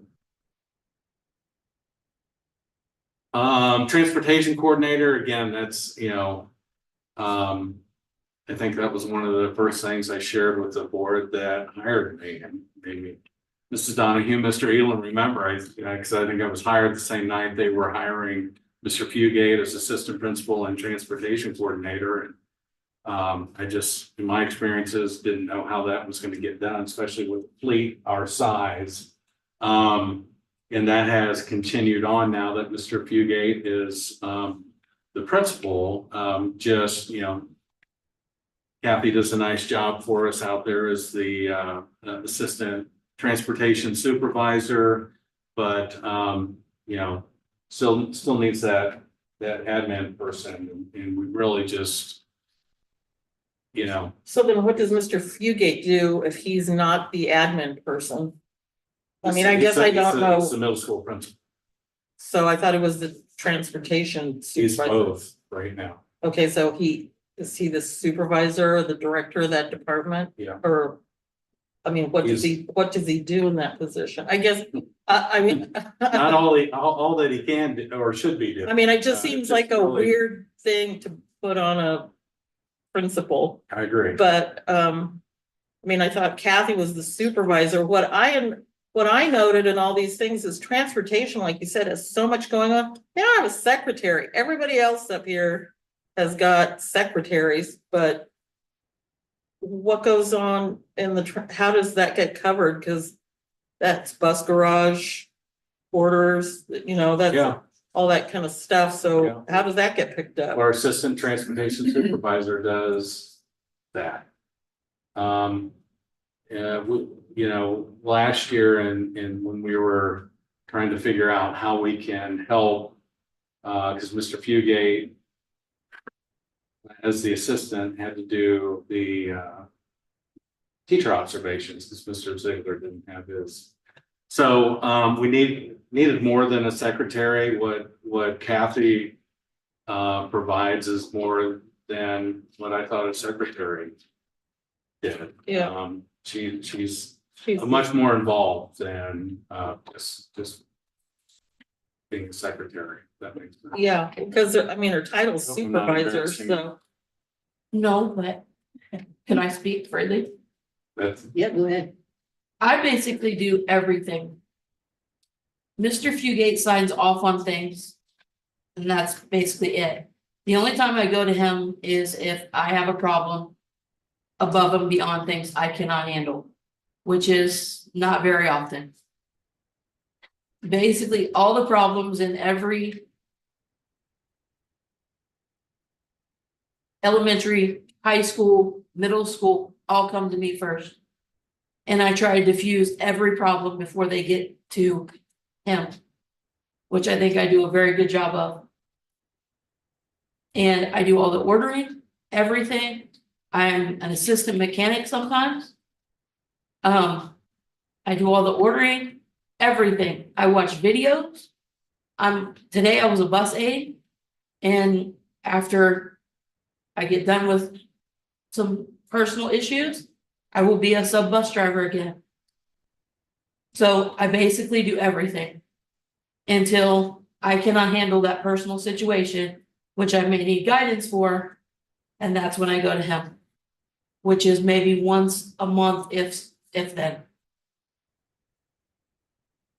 So, more than a secretary, as I said. And so, you know, and involve their, you know, personnel issues, we try not, you need an administrator handling those. It sounds like we need another worker, right? I mean, part of it sounds like, maybe not administrative for you. Do we need another worker? Like, do we need a supply manager? Do we need? Personally, I would love a secretary. Someone to handle and help me with. Phone calls coming in. Ordering. And stuff like that. Today I was at my desk for like 2 hours.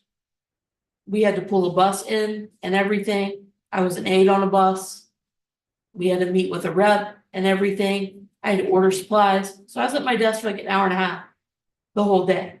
It's like I have a never ending thing I never get done. And that would help you, and then. And a secretary would so help me. Okay. Then can we add that to the list?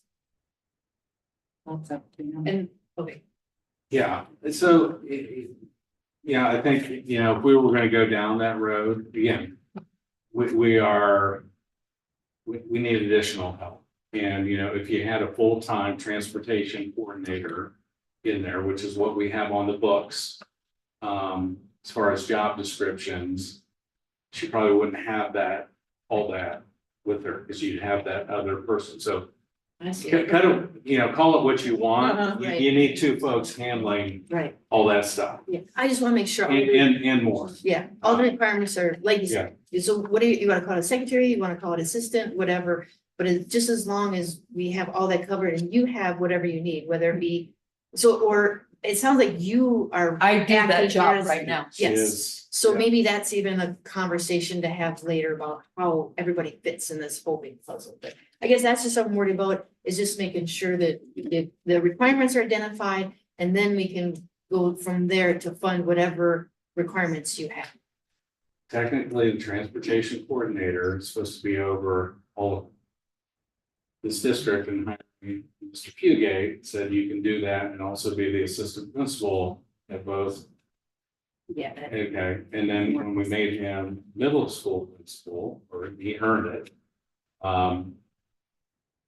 we held on to the fact that for him to get paid that, he needed to still have that title. And that's just, it's not working. Right. It's just not. So would he have to take a demotion then, or a pay cut if he loses that title? No, he'll stay the same. I wouldn't recommend it, I think. Well, yeah, I would. Yeah. So if he's getting paid. The for those two- comparisons, Right. he's where, So if he's not doing it and she is doing it, then does she get the benefit of an increase in salary? Well, could we make her the transportation coordinator and then get her assistant? Because she's got more experience than Mr. Fugate does. well, I don't think we need to go too far into personnel publicly. Okay, but Yeah, yeah, but I think, we kind of have to, I guess, have this discussion. maybe we can note it to. Yeah, I think job descriptions for every single position, because I don't know that we have them Yeah. all yet, but some we do. We've been working on that, if you come into my office and, I've got the big whiteboard behind there. We've been, as we've been going through all this, making sure that job descriptions match, when we post, match our, contracts, how our contracts are titled, make sure they match, our classified schedule, and, we're pretty close to having them all. And I think we've brought those to the board a few times just to make those corrections. Make sure we're calling things properly. Yeah. Yeah.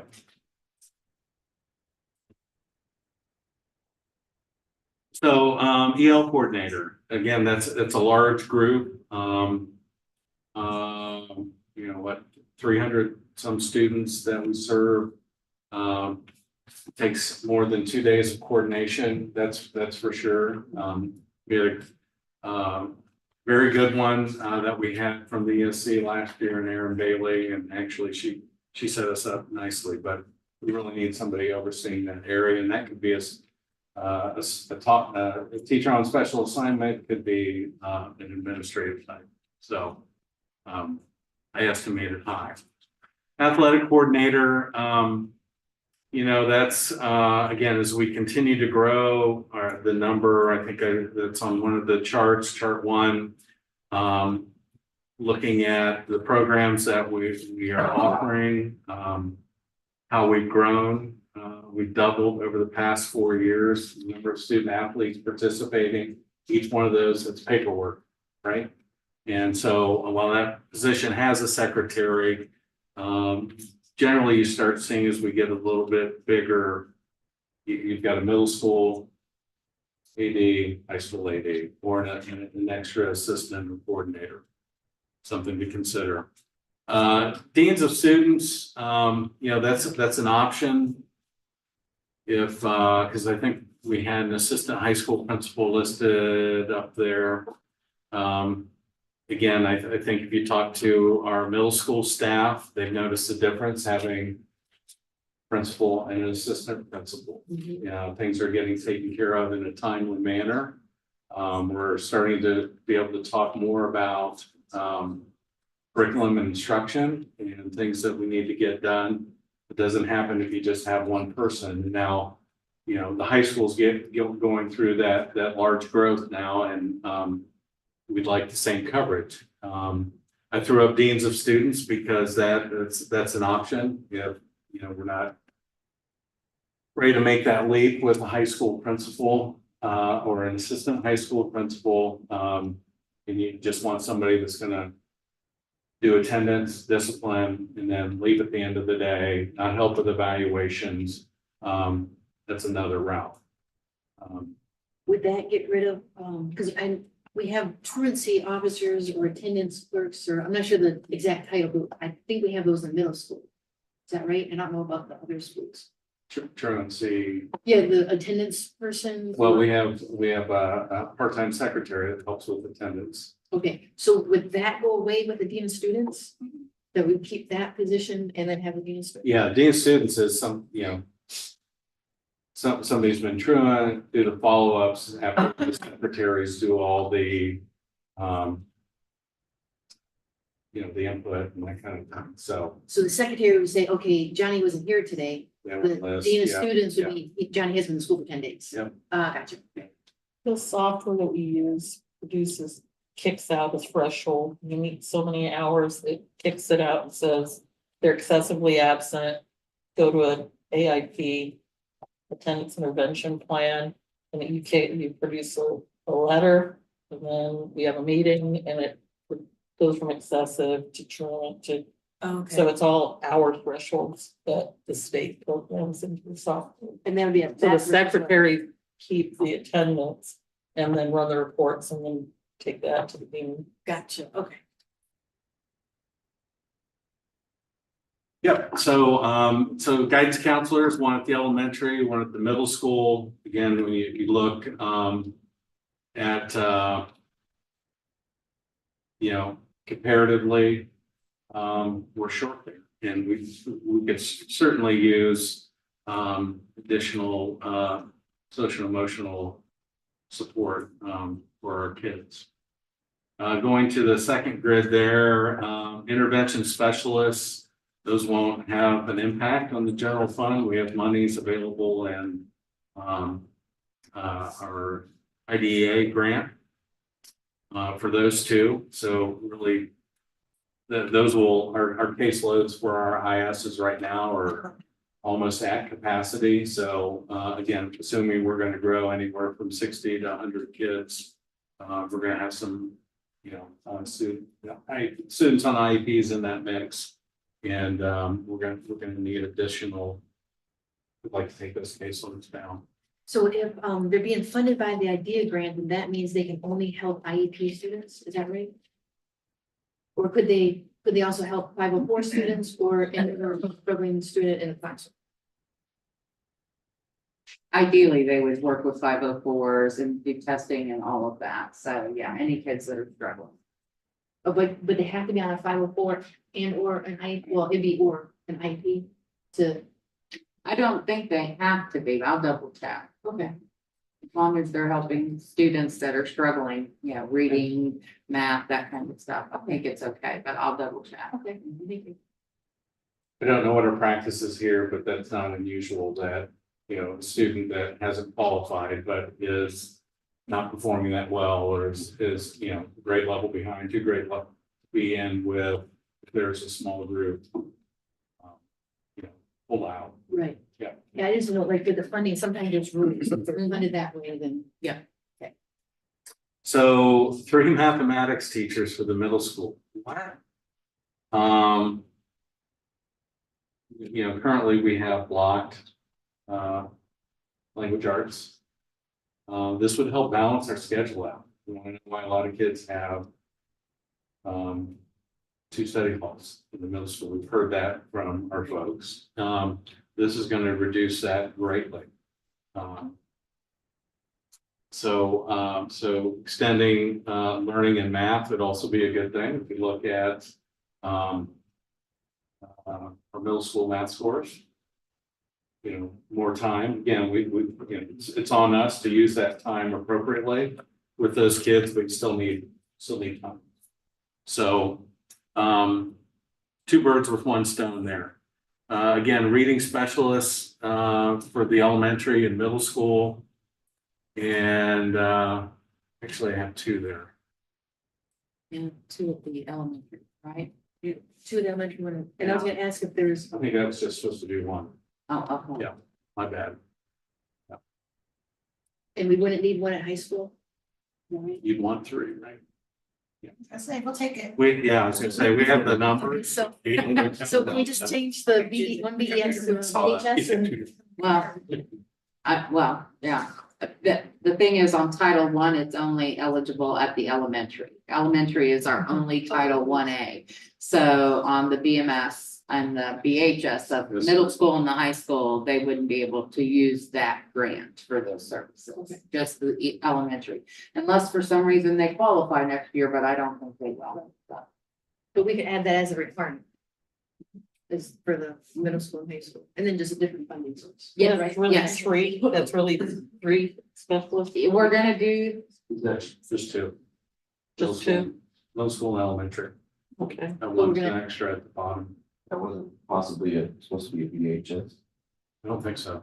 Well, But we could, it's on there, can we fund it? right, I'd like to see 2, The elementary would love that, I'd like that too. and the numbers are there, but If we got them in the chart, we could look at it.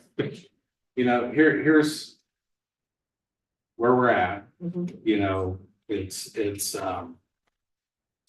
what's the best way to explain this? It's like, if somebody comes up to you and says, you got $1 million, what are you gonna spend it? Right, All our answers are gonna be different.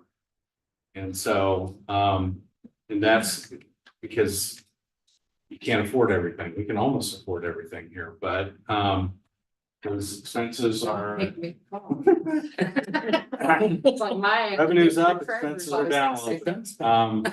So, that's what, could I've asked for more? Yeah, but. Yeah. It's, at some point you have to say, we need a bus. We need, I know we're buying a new bus, but we still need another one. We need a fill house. We need, I guess it, that's, it just. Eventually you have to draw the line and say, yeah, we could do that, but and I guess where I'm coming from, I've always seen, like, we would always identify all of our requirements and then there'd be a cutoff. So like you said, we only got so much money. But then everything goes to the unfunded list and then we still have the requirements identified. And then as we get additional funds, then we start looking at the unfunded. So Yeah. I guess maybe that's where I'm coming from. If we add the high school reading specialist there too, if that's a true requirement, if you guys have to tell us if that's a true requirement.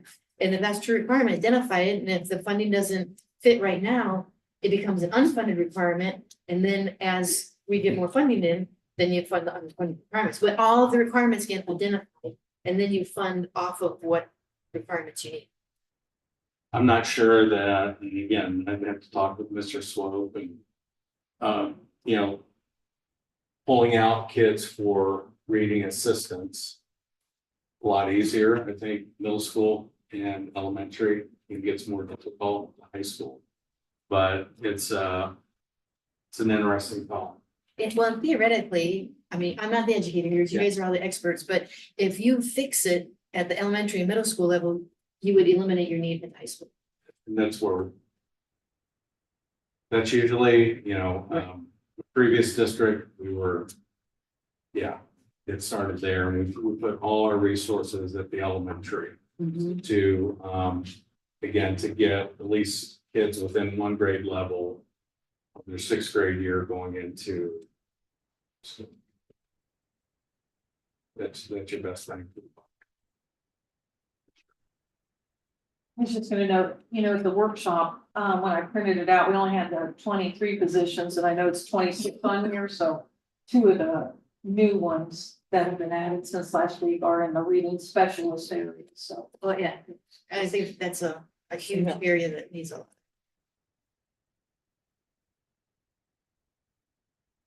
Last column. No. Yeah, or we in the last one. Yeah, so these teaching recommendations, that's. Gotta have those. Those are just, you know, it's kind of just with our enrollment and class size, those just we have to. So Off the if top, you say Matt, pick 2, well, those. It's gonna be those grade level teachers or content right, matter people. off the top of your head, you happen to know what our teacher to student ratio is? On average, I guess it would probably vary, right, again, For what level? well, Because maybe. you can figure it out on the one enrollment chart that I send out that has it by teacher. Mhm. It's easy to figure out. Okay. You'll probably piece it together for the middle school and high school. Okay, I'll look at that. And I just want to say that I misspoke. If they weren't grouped together, there were 2 reading specialists on here. My apologies. One was for the elementary and one was for the middle school.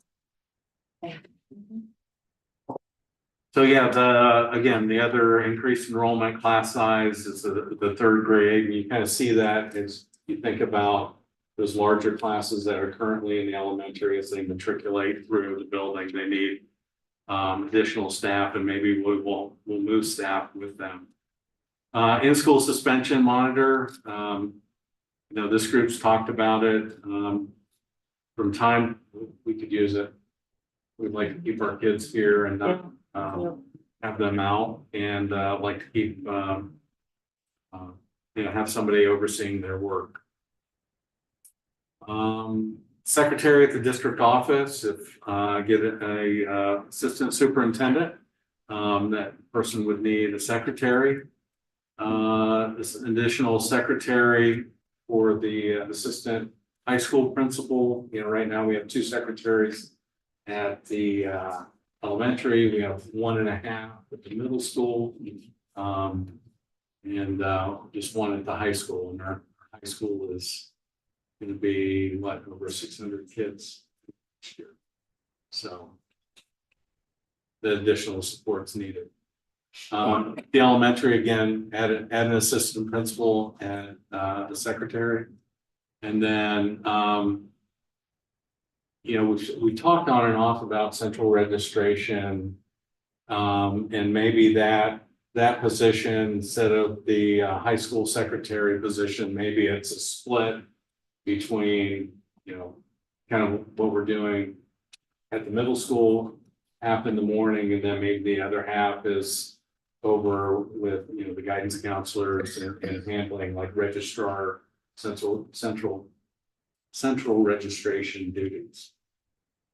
So that's a 260. Yes, yes. Is that the Fairfield? That's, well, that's how many days they work. That's a 4 year. Oh, I see. So if you scroll further down, we have the tally, the guesstimate is right, it's about 2 million. If you take out the positions that come out of title programs or offset because we're eliminating directly with the purchase service, it's about 1.6 to the general fund. And then the breakdown of administration, certified, and classified, that's the percent breakdown, so. That may or may not be important to folks, but makes them nervous that way. Yes. So what I'm looking for the board is some feedback, or heck no, don't bring this back to us. Because we'd like to, last year, I thought we did a great job. The board letting me know what they would support, and so we could be in pool early and have a shot at the best candidates. And so need your feedback. Go forward, or I don't get this, and we're not going to support that, and it's okay. It's a huge ask, and if her report was flip-flopped, like, we're hemorrhaging money and you've been spending too much, and or taxes aren't what I thought they'd be, you wouldn't see this list. We're in a great spot. Not that you need to spend everything. It's still important to save.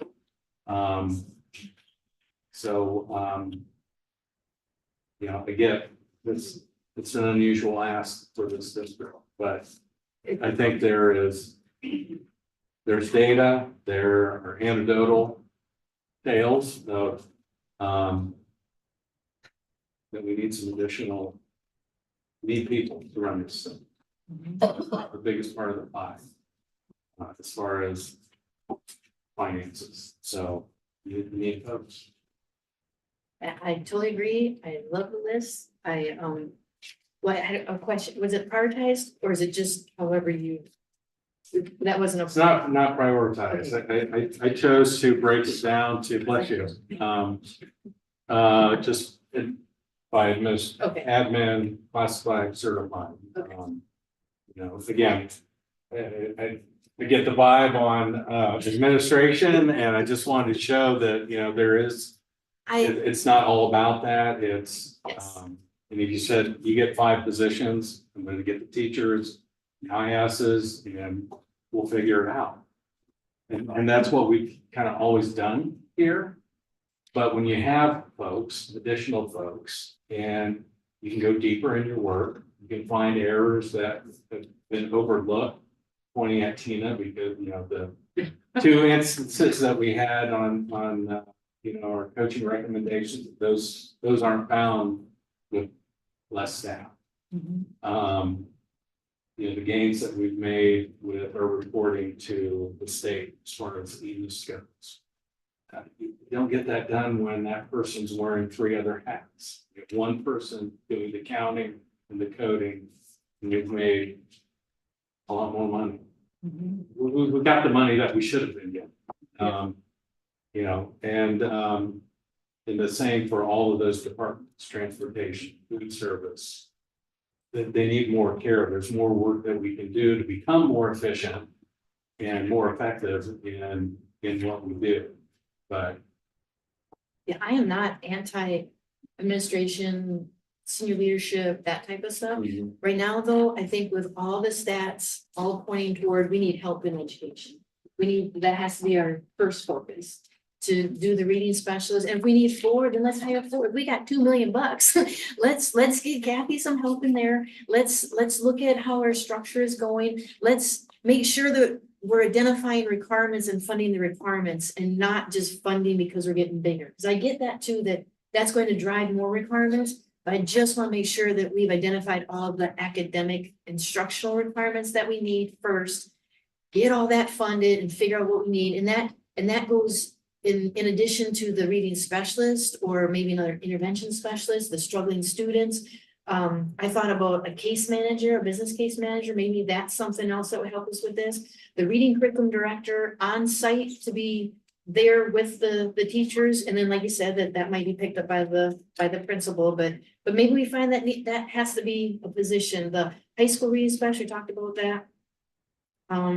We talked about all those.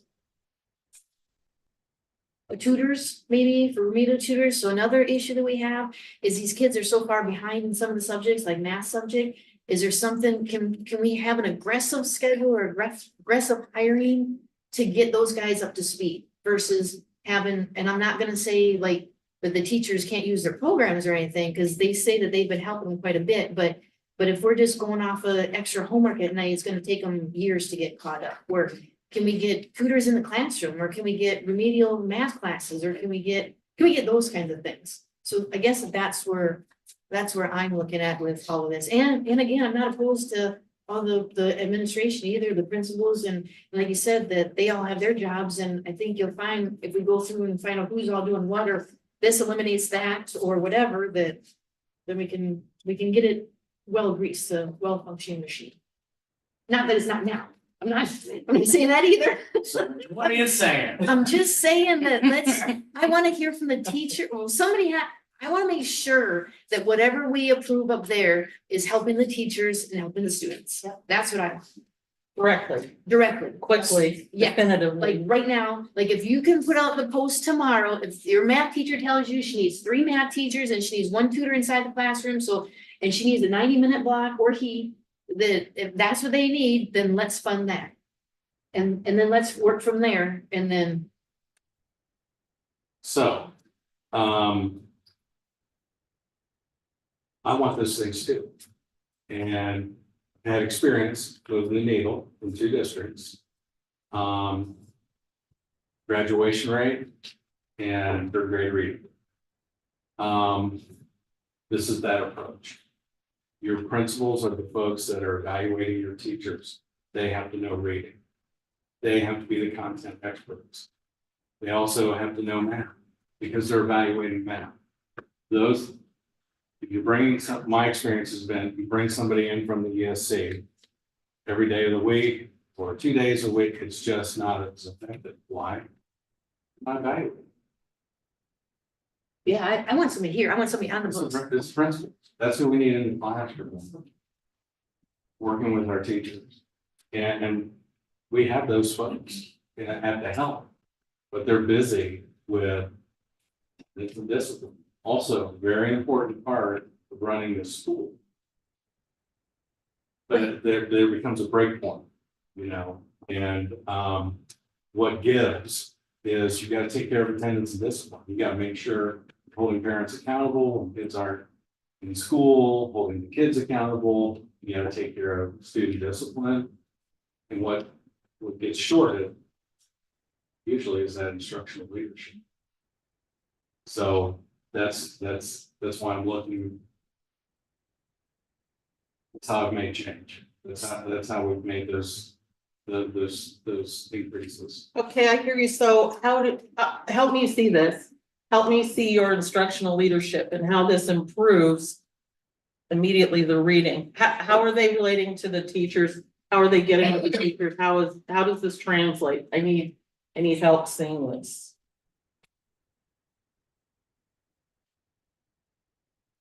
I'm not being argumentative. I'm having a difficult time saying, you said that that's the best thing to move the needle, to get our principals interacting with our teachers. But I don't know how that correlates to helping our kids who can't read better. Because the evaluation needs to be more than a checkbox, and I'm getting it done. It needs to be, our principals meeting with our grade level teams. And being able to lead the teachers into their data, their iReady data, what other formative data they're bringing forward. And help lead those discussions and making change. So that's not what's been happening. But if the principal's setting expectations, like however they do their evaluation stuff, if they come in, so she works for me, she's a teacher, I'm a principal. I'm gonna say that I expect the reading to increase from 3% on track to 5% on track by the end of the school year. And then when we, at the end of the school year, we go and do our evaluation, and I look to see the numbers, and her reading is still stuck at the 2%, and she hasn't made any progress. And then I would look to see, well, is it a teaching problem? Is it a manning problem? Is it like a discipline problem? What is the problem? But I guess that I would just set the expectation and then rate her on the goals and expectations I set. I wouldn't be in the class. I wouldn't have to know how to teach math to do that. I would just know that she's responsible for teaching math. Right? I mean, I'm not. You Again, have to I'm know not what good educated. teaching is, yeah, for sure. You have to know to evaluate a math teacher. Do I have to be know algebra 2, the ins and outs, teach the, Pythagorean theorem, but I have to know what good teaching is. Yes, And it's better practice if I can at least talk a little bit. It's even more important at the elementary, and we've already, spoken about that, is that's where we're gonna catch it. Those folks have to be able to do more than, we have to coach our folks up. yeah, I And- definitely. And so, that's, my experience is it's more effective when it's your principal's doing it, not somebody hired in from the city. Yeah, I don't mind. I think ESC is fantastic and they're. Oh, great yeah, help, they are. but- Yeah. Yeah, but The I am, folks that we've had, yes, been I am trying to get people in this building, right? And, so do you think, so if we have so many struggling students and not necessarily 504 IP students, or maybe they should be, but they're not, or whatever, but struggling. If we fix that and help them and not get them so far or get them caught up to at least be on the same grade level, maybe that would also affect our discipline. Because maybe kids won't be acting out because they're struggling or so frustrated. And then, like I said, establish and set the goals. And I agree, if a principal used to be a teacher, then they get it. They walk the walk, talk the talk. Where me coming in trying to evaluate a teacher, I've never been one, so I'd have a more difficult time. But I still want to focus on getting all these kids caught up and getting them wherever they need to be. And plus, we still have the COVID lag or whatever you want to call it, but we've got kids going into math that still can't do the math that they need to do to be on grade level. Or like the reading, and then the reading, it had like 2+ grade levels behind. Can we catch them before they even get a grade level behind? Where we need another teacher to, see what I'm saying? Like, Yeah. I just want to focus on educating the kids first, get them caught up, get them where they need to be. And if we do find out that we also need a principal, and that's gonna help move this one down, that's fantastic, but I just wanna make sure that we're funding the education requirements to teach the kids and give the teachers whatever it is that they need to make that happen. That's where I'm coming from. And I think more teaching professionals in the classroom shrink your class sizes, which puts your teacher on a better playing field, so to speak, to be able to do those things they really want to do, but they can't when they have 8 or 9 more kids in the class. So you bring in 4 or 5 more teachers and they have more time. And like she said, and then principals coming in to guide, change, and coach. I mean, it's all got to work together. And maybe. But my gut feeling is I want to see more teaching instructors. I want to see more, I want to see more boots on the ground. So what's research say about class sizes? If you have a good educator, the class size typically Doesn't doesn't matter. matter. But it does. Now, wait a minute, you didn't. But it does, in our situation, it does, when you're integrating EL kids in your classroom. I think it does, and I think that anybody can put out a paper, if all else fails, manipulate the data. I mean, you can always make it look the way you want it to look, but at Bethel schools, what's best for us?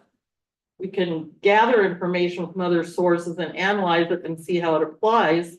But in the end, I just feel this proposal is admin heavy and is not really putting the money where I think it's gonna do the best good right now. And Right now, not forever, but right now.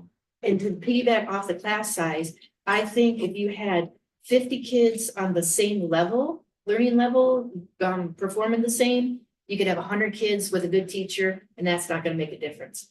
What I witnessed, because I've had, you know, my kid has been in these classes where you've got a couple with certain ADHD, or you've got a couple with some kind of other learning disability, and then you've got another one, maybe behavioral, then you've got another one that just doesn't get it, you got another one that's dyslexic, then you've got another one that just can't grasp the material, and then you got another one that can't write, and you got, I mean, within 30 kids, that teacher has 15 different strategies that he or she has to apply to teach each kid. And that might not be in all classes. And this is just from the experience of the couple classes that I had been involved in, because my kid was in that class, and it was just too much. It was just too much. And then that's when we go back to the IEPs, where people are on IEPs that maybe probably shouldn't. You guys go our website.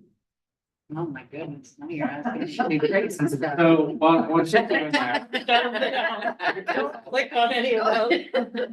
here's Never what- get back here. Here's what research says about class sizes. So, go to the, data and enrollment. No, website. Over here, down, No, okay, sorry. yeah. Data enrollment, You missed it. Right. Oh, there you go, data enrollment, there we go, thank you. so scroll down, do the similar district report for 2023. No. No, it's I did. 2022. Yeah. So, the data on class sizes K2, especially districts like ours, where we have diversity, and also poverty. That's class size matters. After that, it doesn't. Yeah. So, here's the similar district comparison. Same group that's on, the others, when we looked at, central office, just, staff, administrative staff. You scroll down to the bottom, our overall rating was 3.5 out of the 20 districts, that ties us at 17.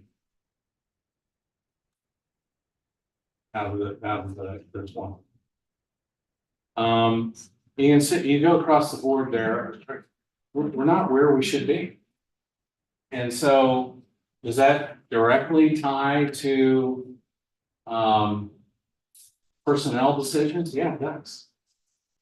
I do, I believe that. If done right, there's a reason why they have those administrators, those support staff, and those teachers, those numbers. You got a chance to work effectively and efficiently and go deeper on the job. If not, you're missing stuff.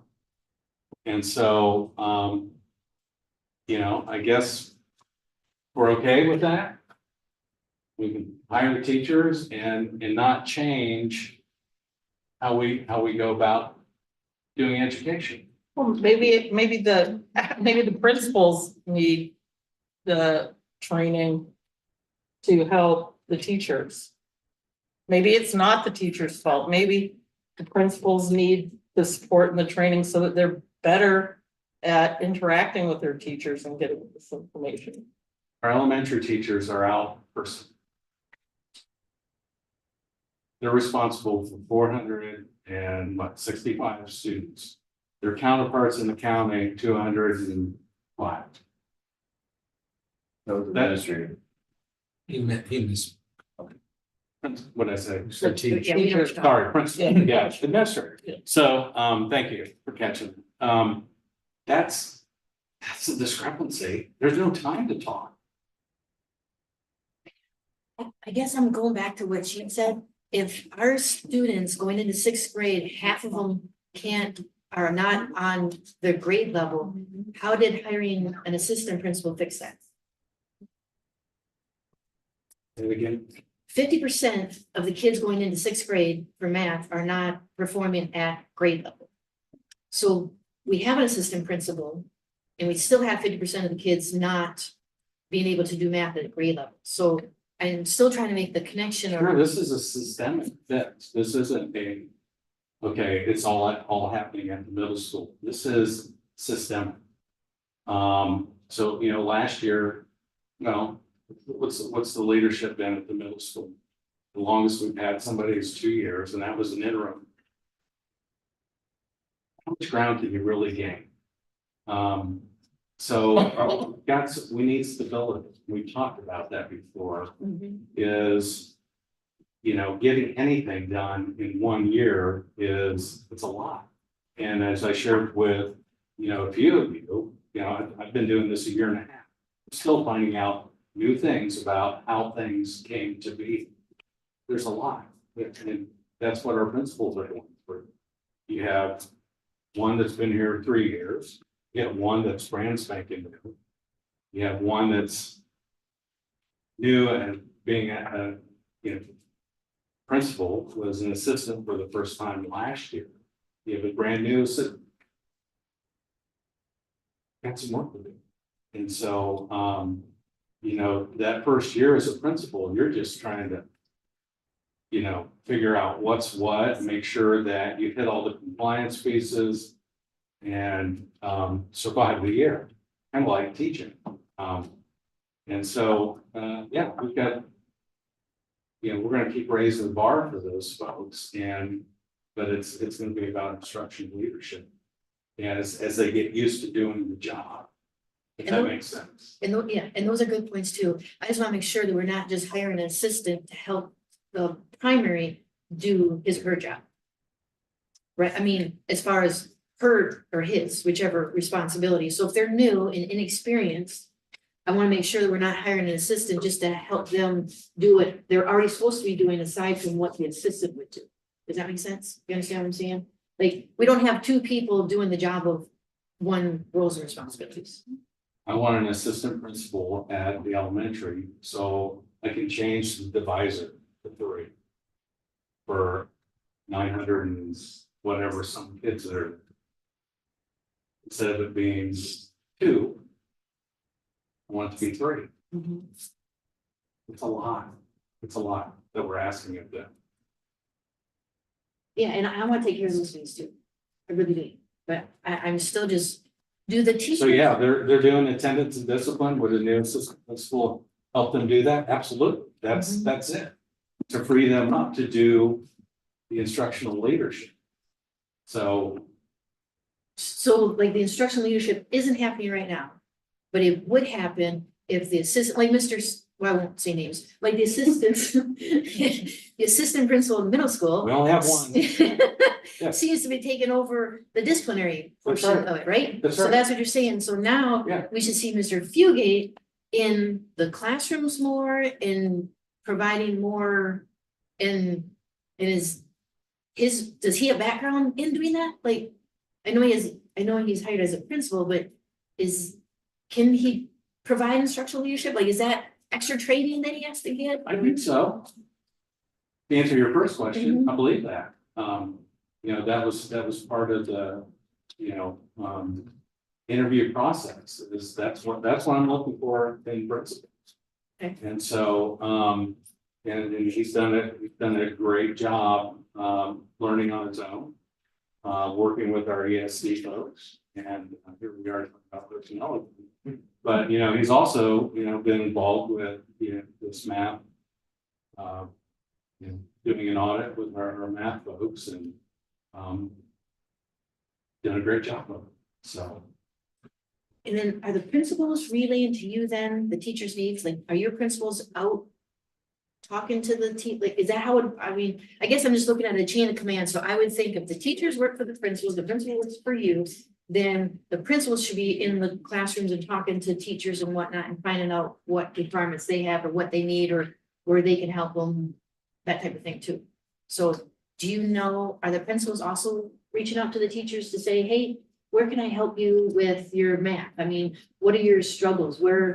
What would help? Would a tutor help you? Would a remedial math help you? And I just keep using math, but I mean, I think I it's. think principals are available for those conversations, but I think, again, the high school. High school grew almost 40 kids this year. And they're gonna have that big of a bump, I think, next year. It's been a more challenging year, less of being out and being in classroom than usual. So, but I think they're available, but that's, being able to be available to attend meetings and not worry about, hey, there was a fight in the cafeteria and now I've got to get called out. There's an assistant. Mhm. That's Makes sense. what we're looking at more. Or less, I should say. Right. At some point, is it even realistic to think that we could get principals out of the lunchroom altogether? I mean, can we do something to make Anything's them possible behave so? when 'cause I like- revenues are up and expenses are down, right? So I guess. Yeah, I mean, all of that, but again. Hiring classroom, we're having a tough time getting classroom maintenance. Let alone, hey, you wanna come in and monitor lunch for 2 hours. I mean, That's a nice thing. I guess I had more questions, but I mean, the high level ones I got answered. The other ones are a little bit more in depth, because I would like to see, a little bit like you were talking, a little bit more of a description of the requirement, like, there was some that I found online, just like, for example, the dean of students, and it had the whole job description. It said what your job objectives are, the minimum qualifications, responsibilities, and essential functions. And it did a whole outline of what their duties would involve. Maybe if we could get this list prioritized and then go from there to define which, you have to define the position first before you can prioritize it. I don't know, I guess I'm looking at something like that. I mean, I'd just like to pull this so that we could discuss it at a later time. yeah, in more detail, but With Oh, job, just with a job, discussion with piece, job, yeah. okay, with job descriptions, so we know what we're looking at. But I would like to maybe say something about going forward with certain positions, because then you can start hiring, so they can start advertising, right? Because all this would take effect into the next school year. Like if you would start advertising for 3 math teachers right now and so on and so forth. So I guess all the ones I highlighted were all the other ones related to. Well, definitely the SRO, the transportation coordinator, ELL coordinator, the intervention specialist. This is just my input. This is mathematics, reading specialist, the whole second page, and then the 3rd grade teacher. Were the ones that I just initially highlighted. I'm still not, we got the money. I'm not opposed to the rest. But I would feel more comfortable having a little bit more. Well, I think in the workshop, it said it was prioritized and I just know it was just shuffled a little different from. Are you talking about the work session? the work. Oh, you said workshop. I'm like, okay, Yeah, I'm okay, sorry. that's all right. I thought, did you go to a workshop? No, I'm sorry. No, I That's just want to make good. sure I'm on the same page. Yes, Okay, thank you. sorry. No, Yeah. that's okay. Yeah. Because I know you did go to a workshop in February. So I was wondering, yeah. Just last Tuesday. That's last Tuesday. Yeah, I was Okay. just trying to find a way to provide Yes, I know. Right. info. So, here's a possibility. I can send this out in a Google form and have you each rank them. Okay, yeah. And I can do that too. I started to on that one, you notice what's up top. And we all want the same thing, but eventually you have to have, there's a reason why the administrator to elementary student ratio is 1 to 209 in Miami County, and we're the outlier. It's not that we have found a just incredible people to do that. It's. They need help. They need help. Yeah, we just need, what's gonna be the best bang for the buck as far as help goes, is what we're trying to analyze. Right. I think, Right. you know, whether it's a dean of students, whether it's another assistant principal, whether it's not a coordinator. We just wanna make sure we're getting it right so that we can go forward. I don't think we're necessarily saying no way, we just wanna make sure we're making good progress in the right direction. And because of that, we just want a little bit of time to synthesize this. We can still vote in March and get this out in the consortium in March, and we still have time to get good people, get the So top people. what do you need to say? Because I've given you comparative data, so it's just not me. It's, you know, there's the districts that look like us and surrounding us are, we're not in line with that. So what do you need to say? So I guess probably to start with like the duty descriptions of each, so a principal would be responsible for all of these things, and these are what he or she's going to do. The assistant principal is responsible for all these things, and that's what he or she's going to do. Being a student. I've got job description, that's what I'm saying. Perfect. Yeah, as long as it outlines the duty, because I've read some of the job descriptions and sometimes they're, That's how, you know, that's what our district purchased, right? So oh, we. I get what you're saying. Right. The That's- rules and responsible, just what the responsible is. I guess we can look at the job description and maybe we can get some questions off of that, maybe that would drive up some questions. And then, do you think that that survey would be beneficial also to reach out to the principals to see, give them an opportunity to talk to the teachers? Because what I don't want to do is, okay, we focus on all this education, all right, let's hire 3 math teachers, or let's hire 4 reading specialists, and then come to find out we don't need 4. What we need is 2 reading specialists and a reading curriculum director, or something like that. So that's where I also want to be a little bit cautious and not just diving in and just throwing teachers into the funding model. Make sure that we're hiring the correct positions and the people to do the correct jobs. Does that make sense? If your English makes sense, that's what you pay me to do. Okay. Correct. You pay me. This, you know, he has experience, we want, yeah, he has experience going into somewhat like districts. And improving graduation rate, improving third grade reading guarantee, improving value added, done all that. My recommendations here are from that experience and throwing in the data from your own area in similar districts. That's the best I got. And when, you know, the more people you ask, the different answers you're gonna get, what you're gonna find out. Because again, back to that scenario. Give you $1 million, what are you gonna buy? They give Damon Smith $1 million, he's putting in a field house, right? He's not spending it on, you know, teachers. We'd all be different. Superintendent. My goals are student achievement, student growth, supporting everything around it. And that's what I've heard you all talk about. Mhm. Yeah. That's been my experience. These recommendations and the data from the area.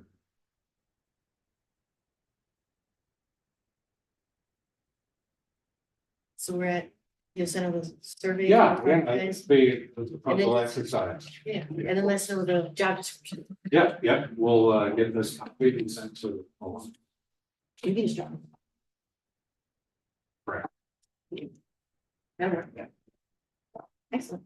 But appreciate the conversation. Again, I know it's a push, but you know, we've got some work to do. Absolutely. And I think in a short time, we've proven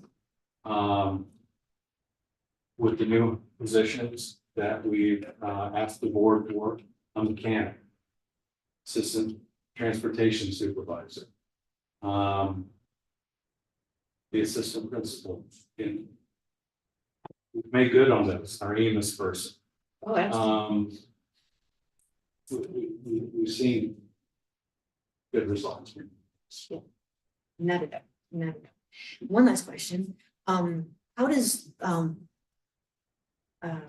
facility use look like then? So if we hire, just suppose we hired all these people, where would they go? Yeah, great question. Where are we gonna put them? That was my first question to a lot of the principals, like, okay, what are we doing? Because, yeah, that's a push. But, you know, fortunately over here, we have some room. Okay, Over at the elementary, it's gonna be crowded. And, you know, we're gonna have to do some different things with some of our shared spaces, but, to get additional reading specialists, people will move over. And to get an extra administrator, folks are gonna. We're gonna figure it out one way or another, because they want to help. Mhm. But yeah, we've had those. It's a real challenge over there, for sure. yes. And, you know, we're crossing our fingers, that we don't get too wonky enrollment wise in some of those grades, because we'll be in trouble. Been over 100 a year for the last. Year.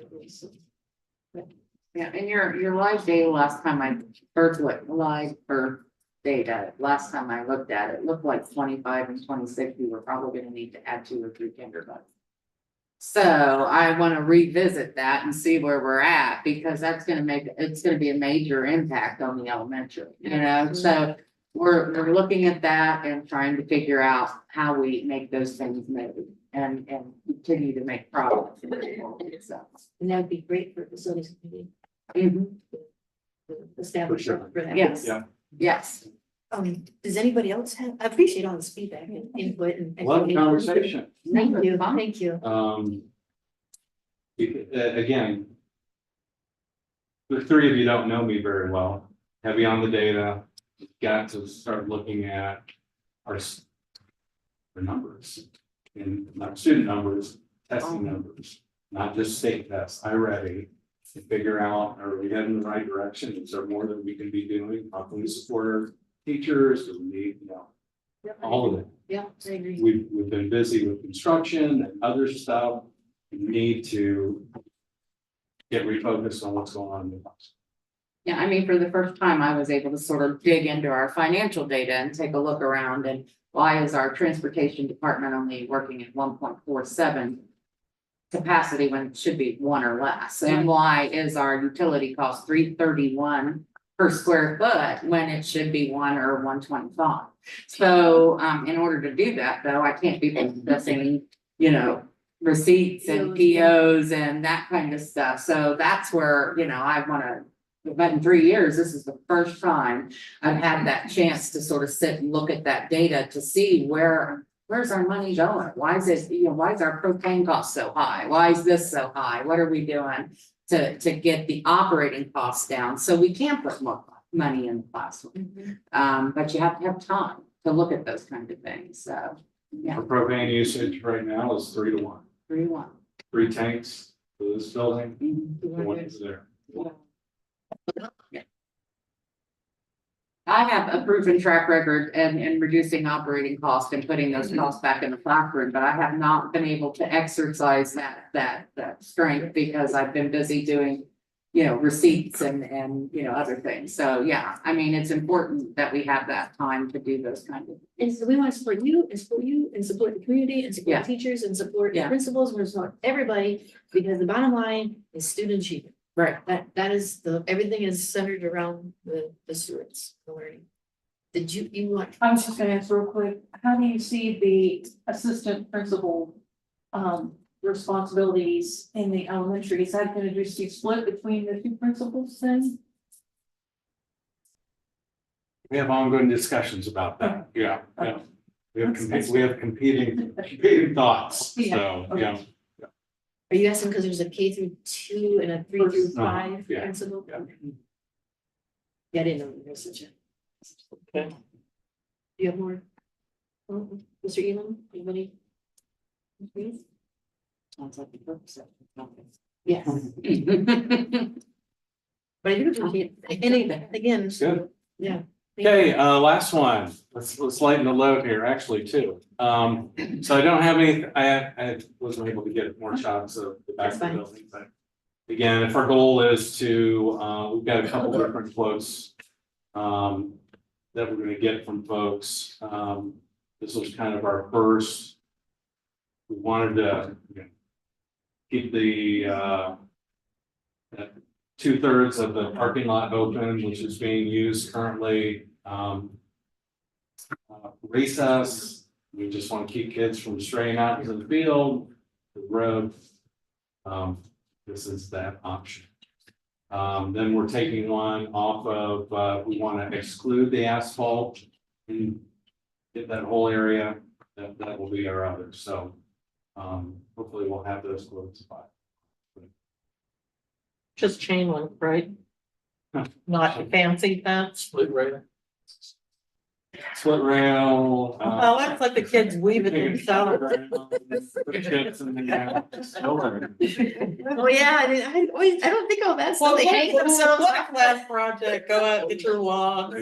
Yeah, Reason why you wanted to get run over, that was the Yeah. whole mission of this. just chain link, right? Regular old. Yeah, just. Just fence it. 5 foot. Cool. Uh-huh. Yeah, 5 foot. okay. Keep it posted. Excellent, thank you. So, yeah, we had a quick one there. Awesome. Last thing, so our strategic plan is expired. And, I attached everything that was passed on to me for you. There's a public view and an internal view. So, I guess what I need some marching orders from you all. Is this something we want to do in-house? Do we want it to be just a board thing? Do we want Yes. to look for stakeholders, community, internally? Do we want to hire a company come in and do this? Do you want to look for like a facilitator that's a third-party person to come in and do it? That's not or whatever this thing costs, and that way I'll just be part of it, but it's somebody, third party that we can say whatever we want to. So- Yeah. Need you to share your thoughts and just point me in a direction. Does anybody want to start? And maybe a rough timeline, like over summer, or we want to start ASAP, or. We probably want to start it quick. I mean, we gotta have a plan. I mean, all these things that we're doing, if we don't have a plan, I mean, I don't think they're being as effective as they could be. So I feel like this is pretty important and should probably get going so that when all these other pieces fall into place, we can say, here's our plan. As opposed to saying, okay, we got everybody together, now what? But I think it's important. I think it's, I like, you said, someone who's a facilitator? A couple people Yeah. that, just would come in and I- not for a lot. Yeah, I like that option, someone who can guide but not over direct. Wouldn't do all the production stuff. We would Yeah, do we that can- internally between Jacob and I was myself. gonna say we've got Jacob Yeah. and you guys can do the Yeah. fancy part. Or just somebody to facilitate the meetings and. Yeah, I agree, and this is our guidance. yeah. This is how all this other stuff happens, so we're really putting the Well, curve. either falls under it or does. Right, yeah. I mean, you can hold it up, we wanna do this, how does it work with the plan we Exactly. made? Does It it does, tie it's to- not, so it doesn't work. So you think a board thing, stakeholders? Everybody, community members, We can do teachers, stakeholder. yeah, students, yeah, if we say stakeholders, you mean all of those people, Yeah. students, Mhm. yes. Yep. Students, Stakeholders, teachers, mhm, yeah. everybody associated within this district. You get those folks. Well, so your facilitator, because from what I remember, what happened here is somebody would send out messages for meetings. And then we would meet in the hive, and one night was parent night, and there was a facilitator in there and then that person had a whole bunch of questions for us, and then we just told them how we felt. Mhm. And then they just kind of did it like that, so. That kind of. is that- Information gathering. Right. yeah, Stakeholder. Yeah. And I'm thinking that's how your facilitator people would Yeah. do it. And then they would coordinate all that and get everybody, you know, to come out. And then, I thought maybe if they can get going on that now before summer break, because then you got family vacations and people want to be there, can't be there, where at least if maybe we start getting some of that set up now, people have an opportunity to provide their input before summer break.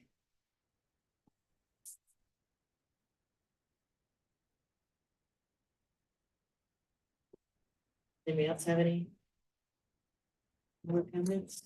We paid somebody to do it last time. Are you saying that you'd rather have somebody? Or Is it a good process? The what? You're happy with the outcome? I was a little overpriced myself. I mean, this was like, Seems like it's. yeah, oh, well, yeah.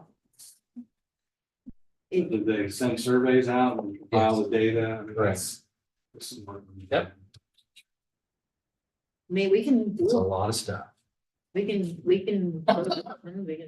look at all our options or whatever. I guess I'm thinking that facilitator would be the same as the company, only the company would do a little bit more of the fancy stuff. But I don't know. I don't think we need to pay for the frosting, we just No. need someone to bake the cake. Yeah, that's kind of. Yeah. And we have an outline. I mean, we didn't even, I don't even know that we had a strat plan when we brought the company in to do this. I don't know. Yeah, I don't know that we did. I mean, do you remember? I think we did. Right, There was so, some kind of, so they statement or already, something starting wasn't there? from the bare bones. yeah, My opinion would still be your facilitator people and then get going on it right now. Provide the funds. Yes. Yep. And then we'll take care of you get frosted. it, not name brand. Be Kroger And, brand. sooner than later. Aldi. Absolutely. Okay. Yes, because realistically, we can't do anything else until, I mean, we have to, Yeah. everything has to keep going, but this is our guidebook. Had planned whole last hour discussion, What might have had a little more direction. direction, yeah, Yes. If you plan, Exactly. yeah, if you plan to fail to plan, wasn't that, I forget who quoted it, it wasn't me, it was Benjamin, it was a famous person, but yeah, if you plan to fail, or if you fail to plan, then plan to fail. okay, okay. Yeah, we're good. Thank you. Great, okay, so now, well, now we're on to, oh, go ahead. Separate from anything, the election is the 19th. We have 40 items there in conflict basis. Once you go to 7:30, this. Because they'll be down in the, that's a good question, I don't know, they'll be down the high, Okay. yeah. Okay. I don't know. I just Yeah. happened to That's a notice. good point, yeah.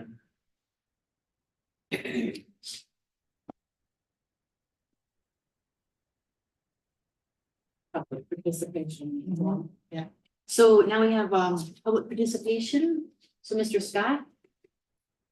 Is, oh, speaking on behalf of Kathy Rowland. Coming down.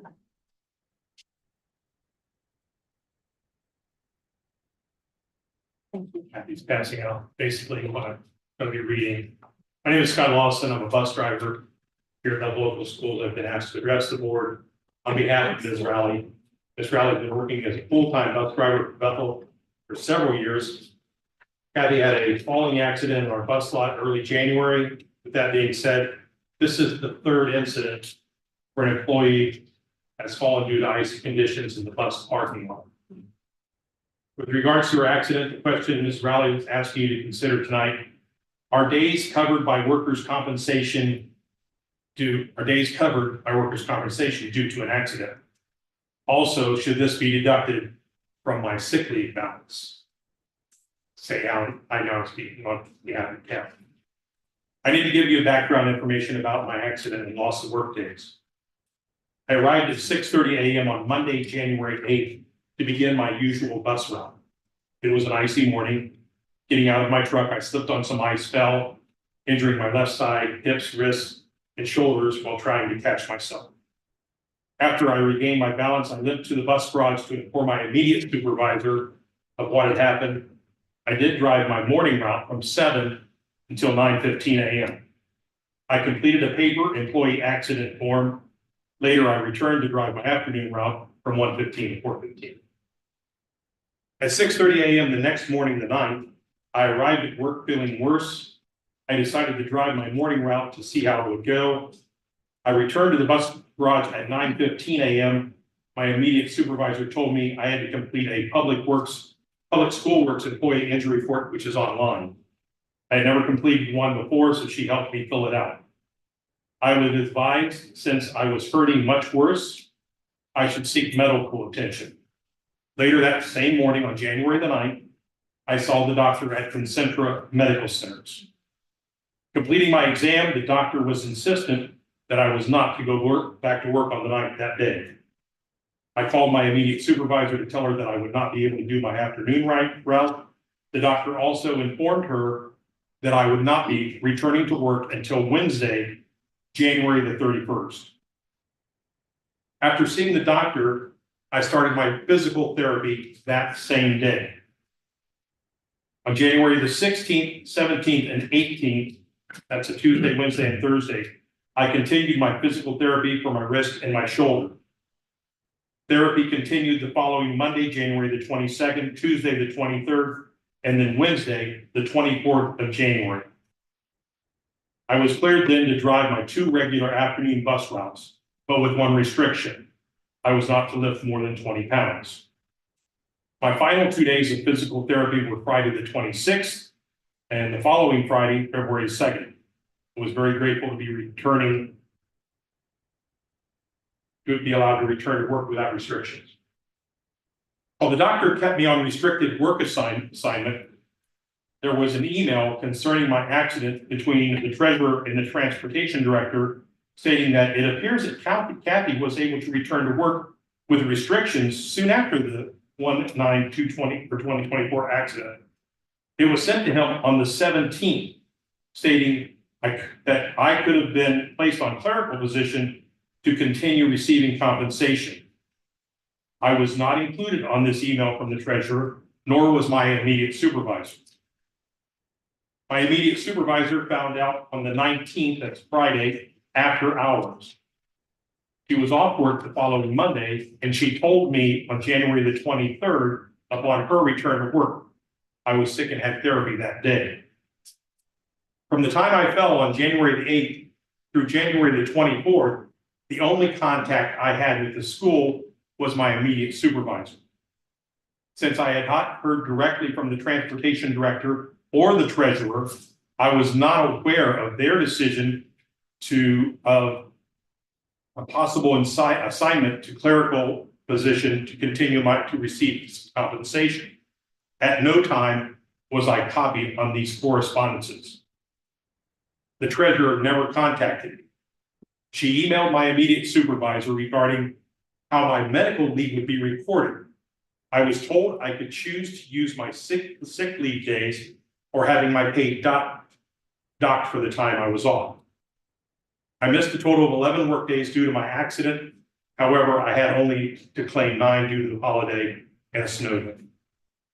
I was confused. I thought workers' compensation claim covered my absences. Not having filed, I have 1 paragraph left. May I finish, please? Yes, go ahead.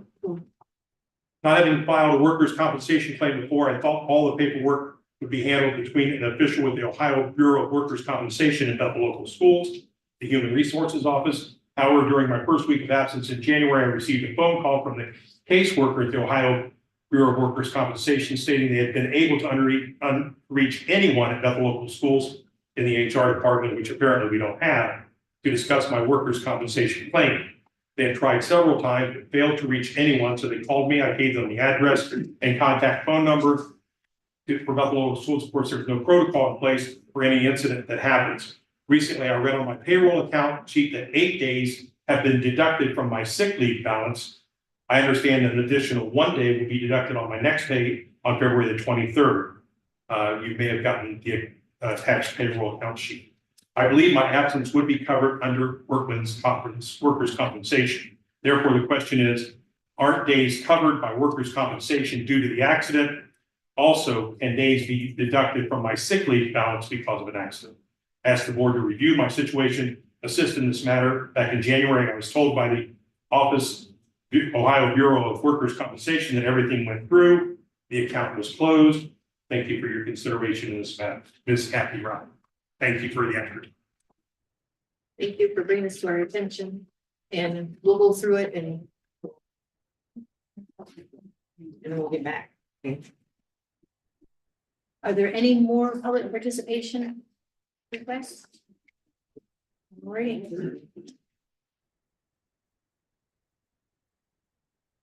We don't need executive session. Okay, so. Can I have a motion to adjourn the meeting? I'd like an executive session, please. Oh, okay. And then, okay, so. For number one, Pardon me? for number one. And then we need, can I have a motion to go into an executive session? I'll move that we do the executive session for item number 1. Okay, and then discussion and vote. We second. So, Yeah. discussion, then vote, and then, yes. Mrs. Leskowitz. Yes. Mrs. Butler. Yes. Mrs. Donahue. Yes. Mr. Elam. Yes. Mr. Bates. Yes. 9:55 time entered, and there will be no business afterward. No business. So thank you all for attending, and there's no more business after the executive session, so. Will it be a vote? No, there's no more business, we're just gonna. Just to adjourn, Just to adjourn. not that we're aware of.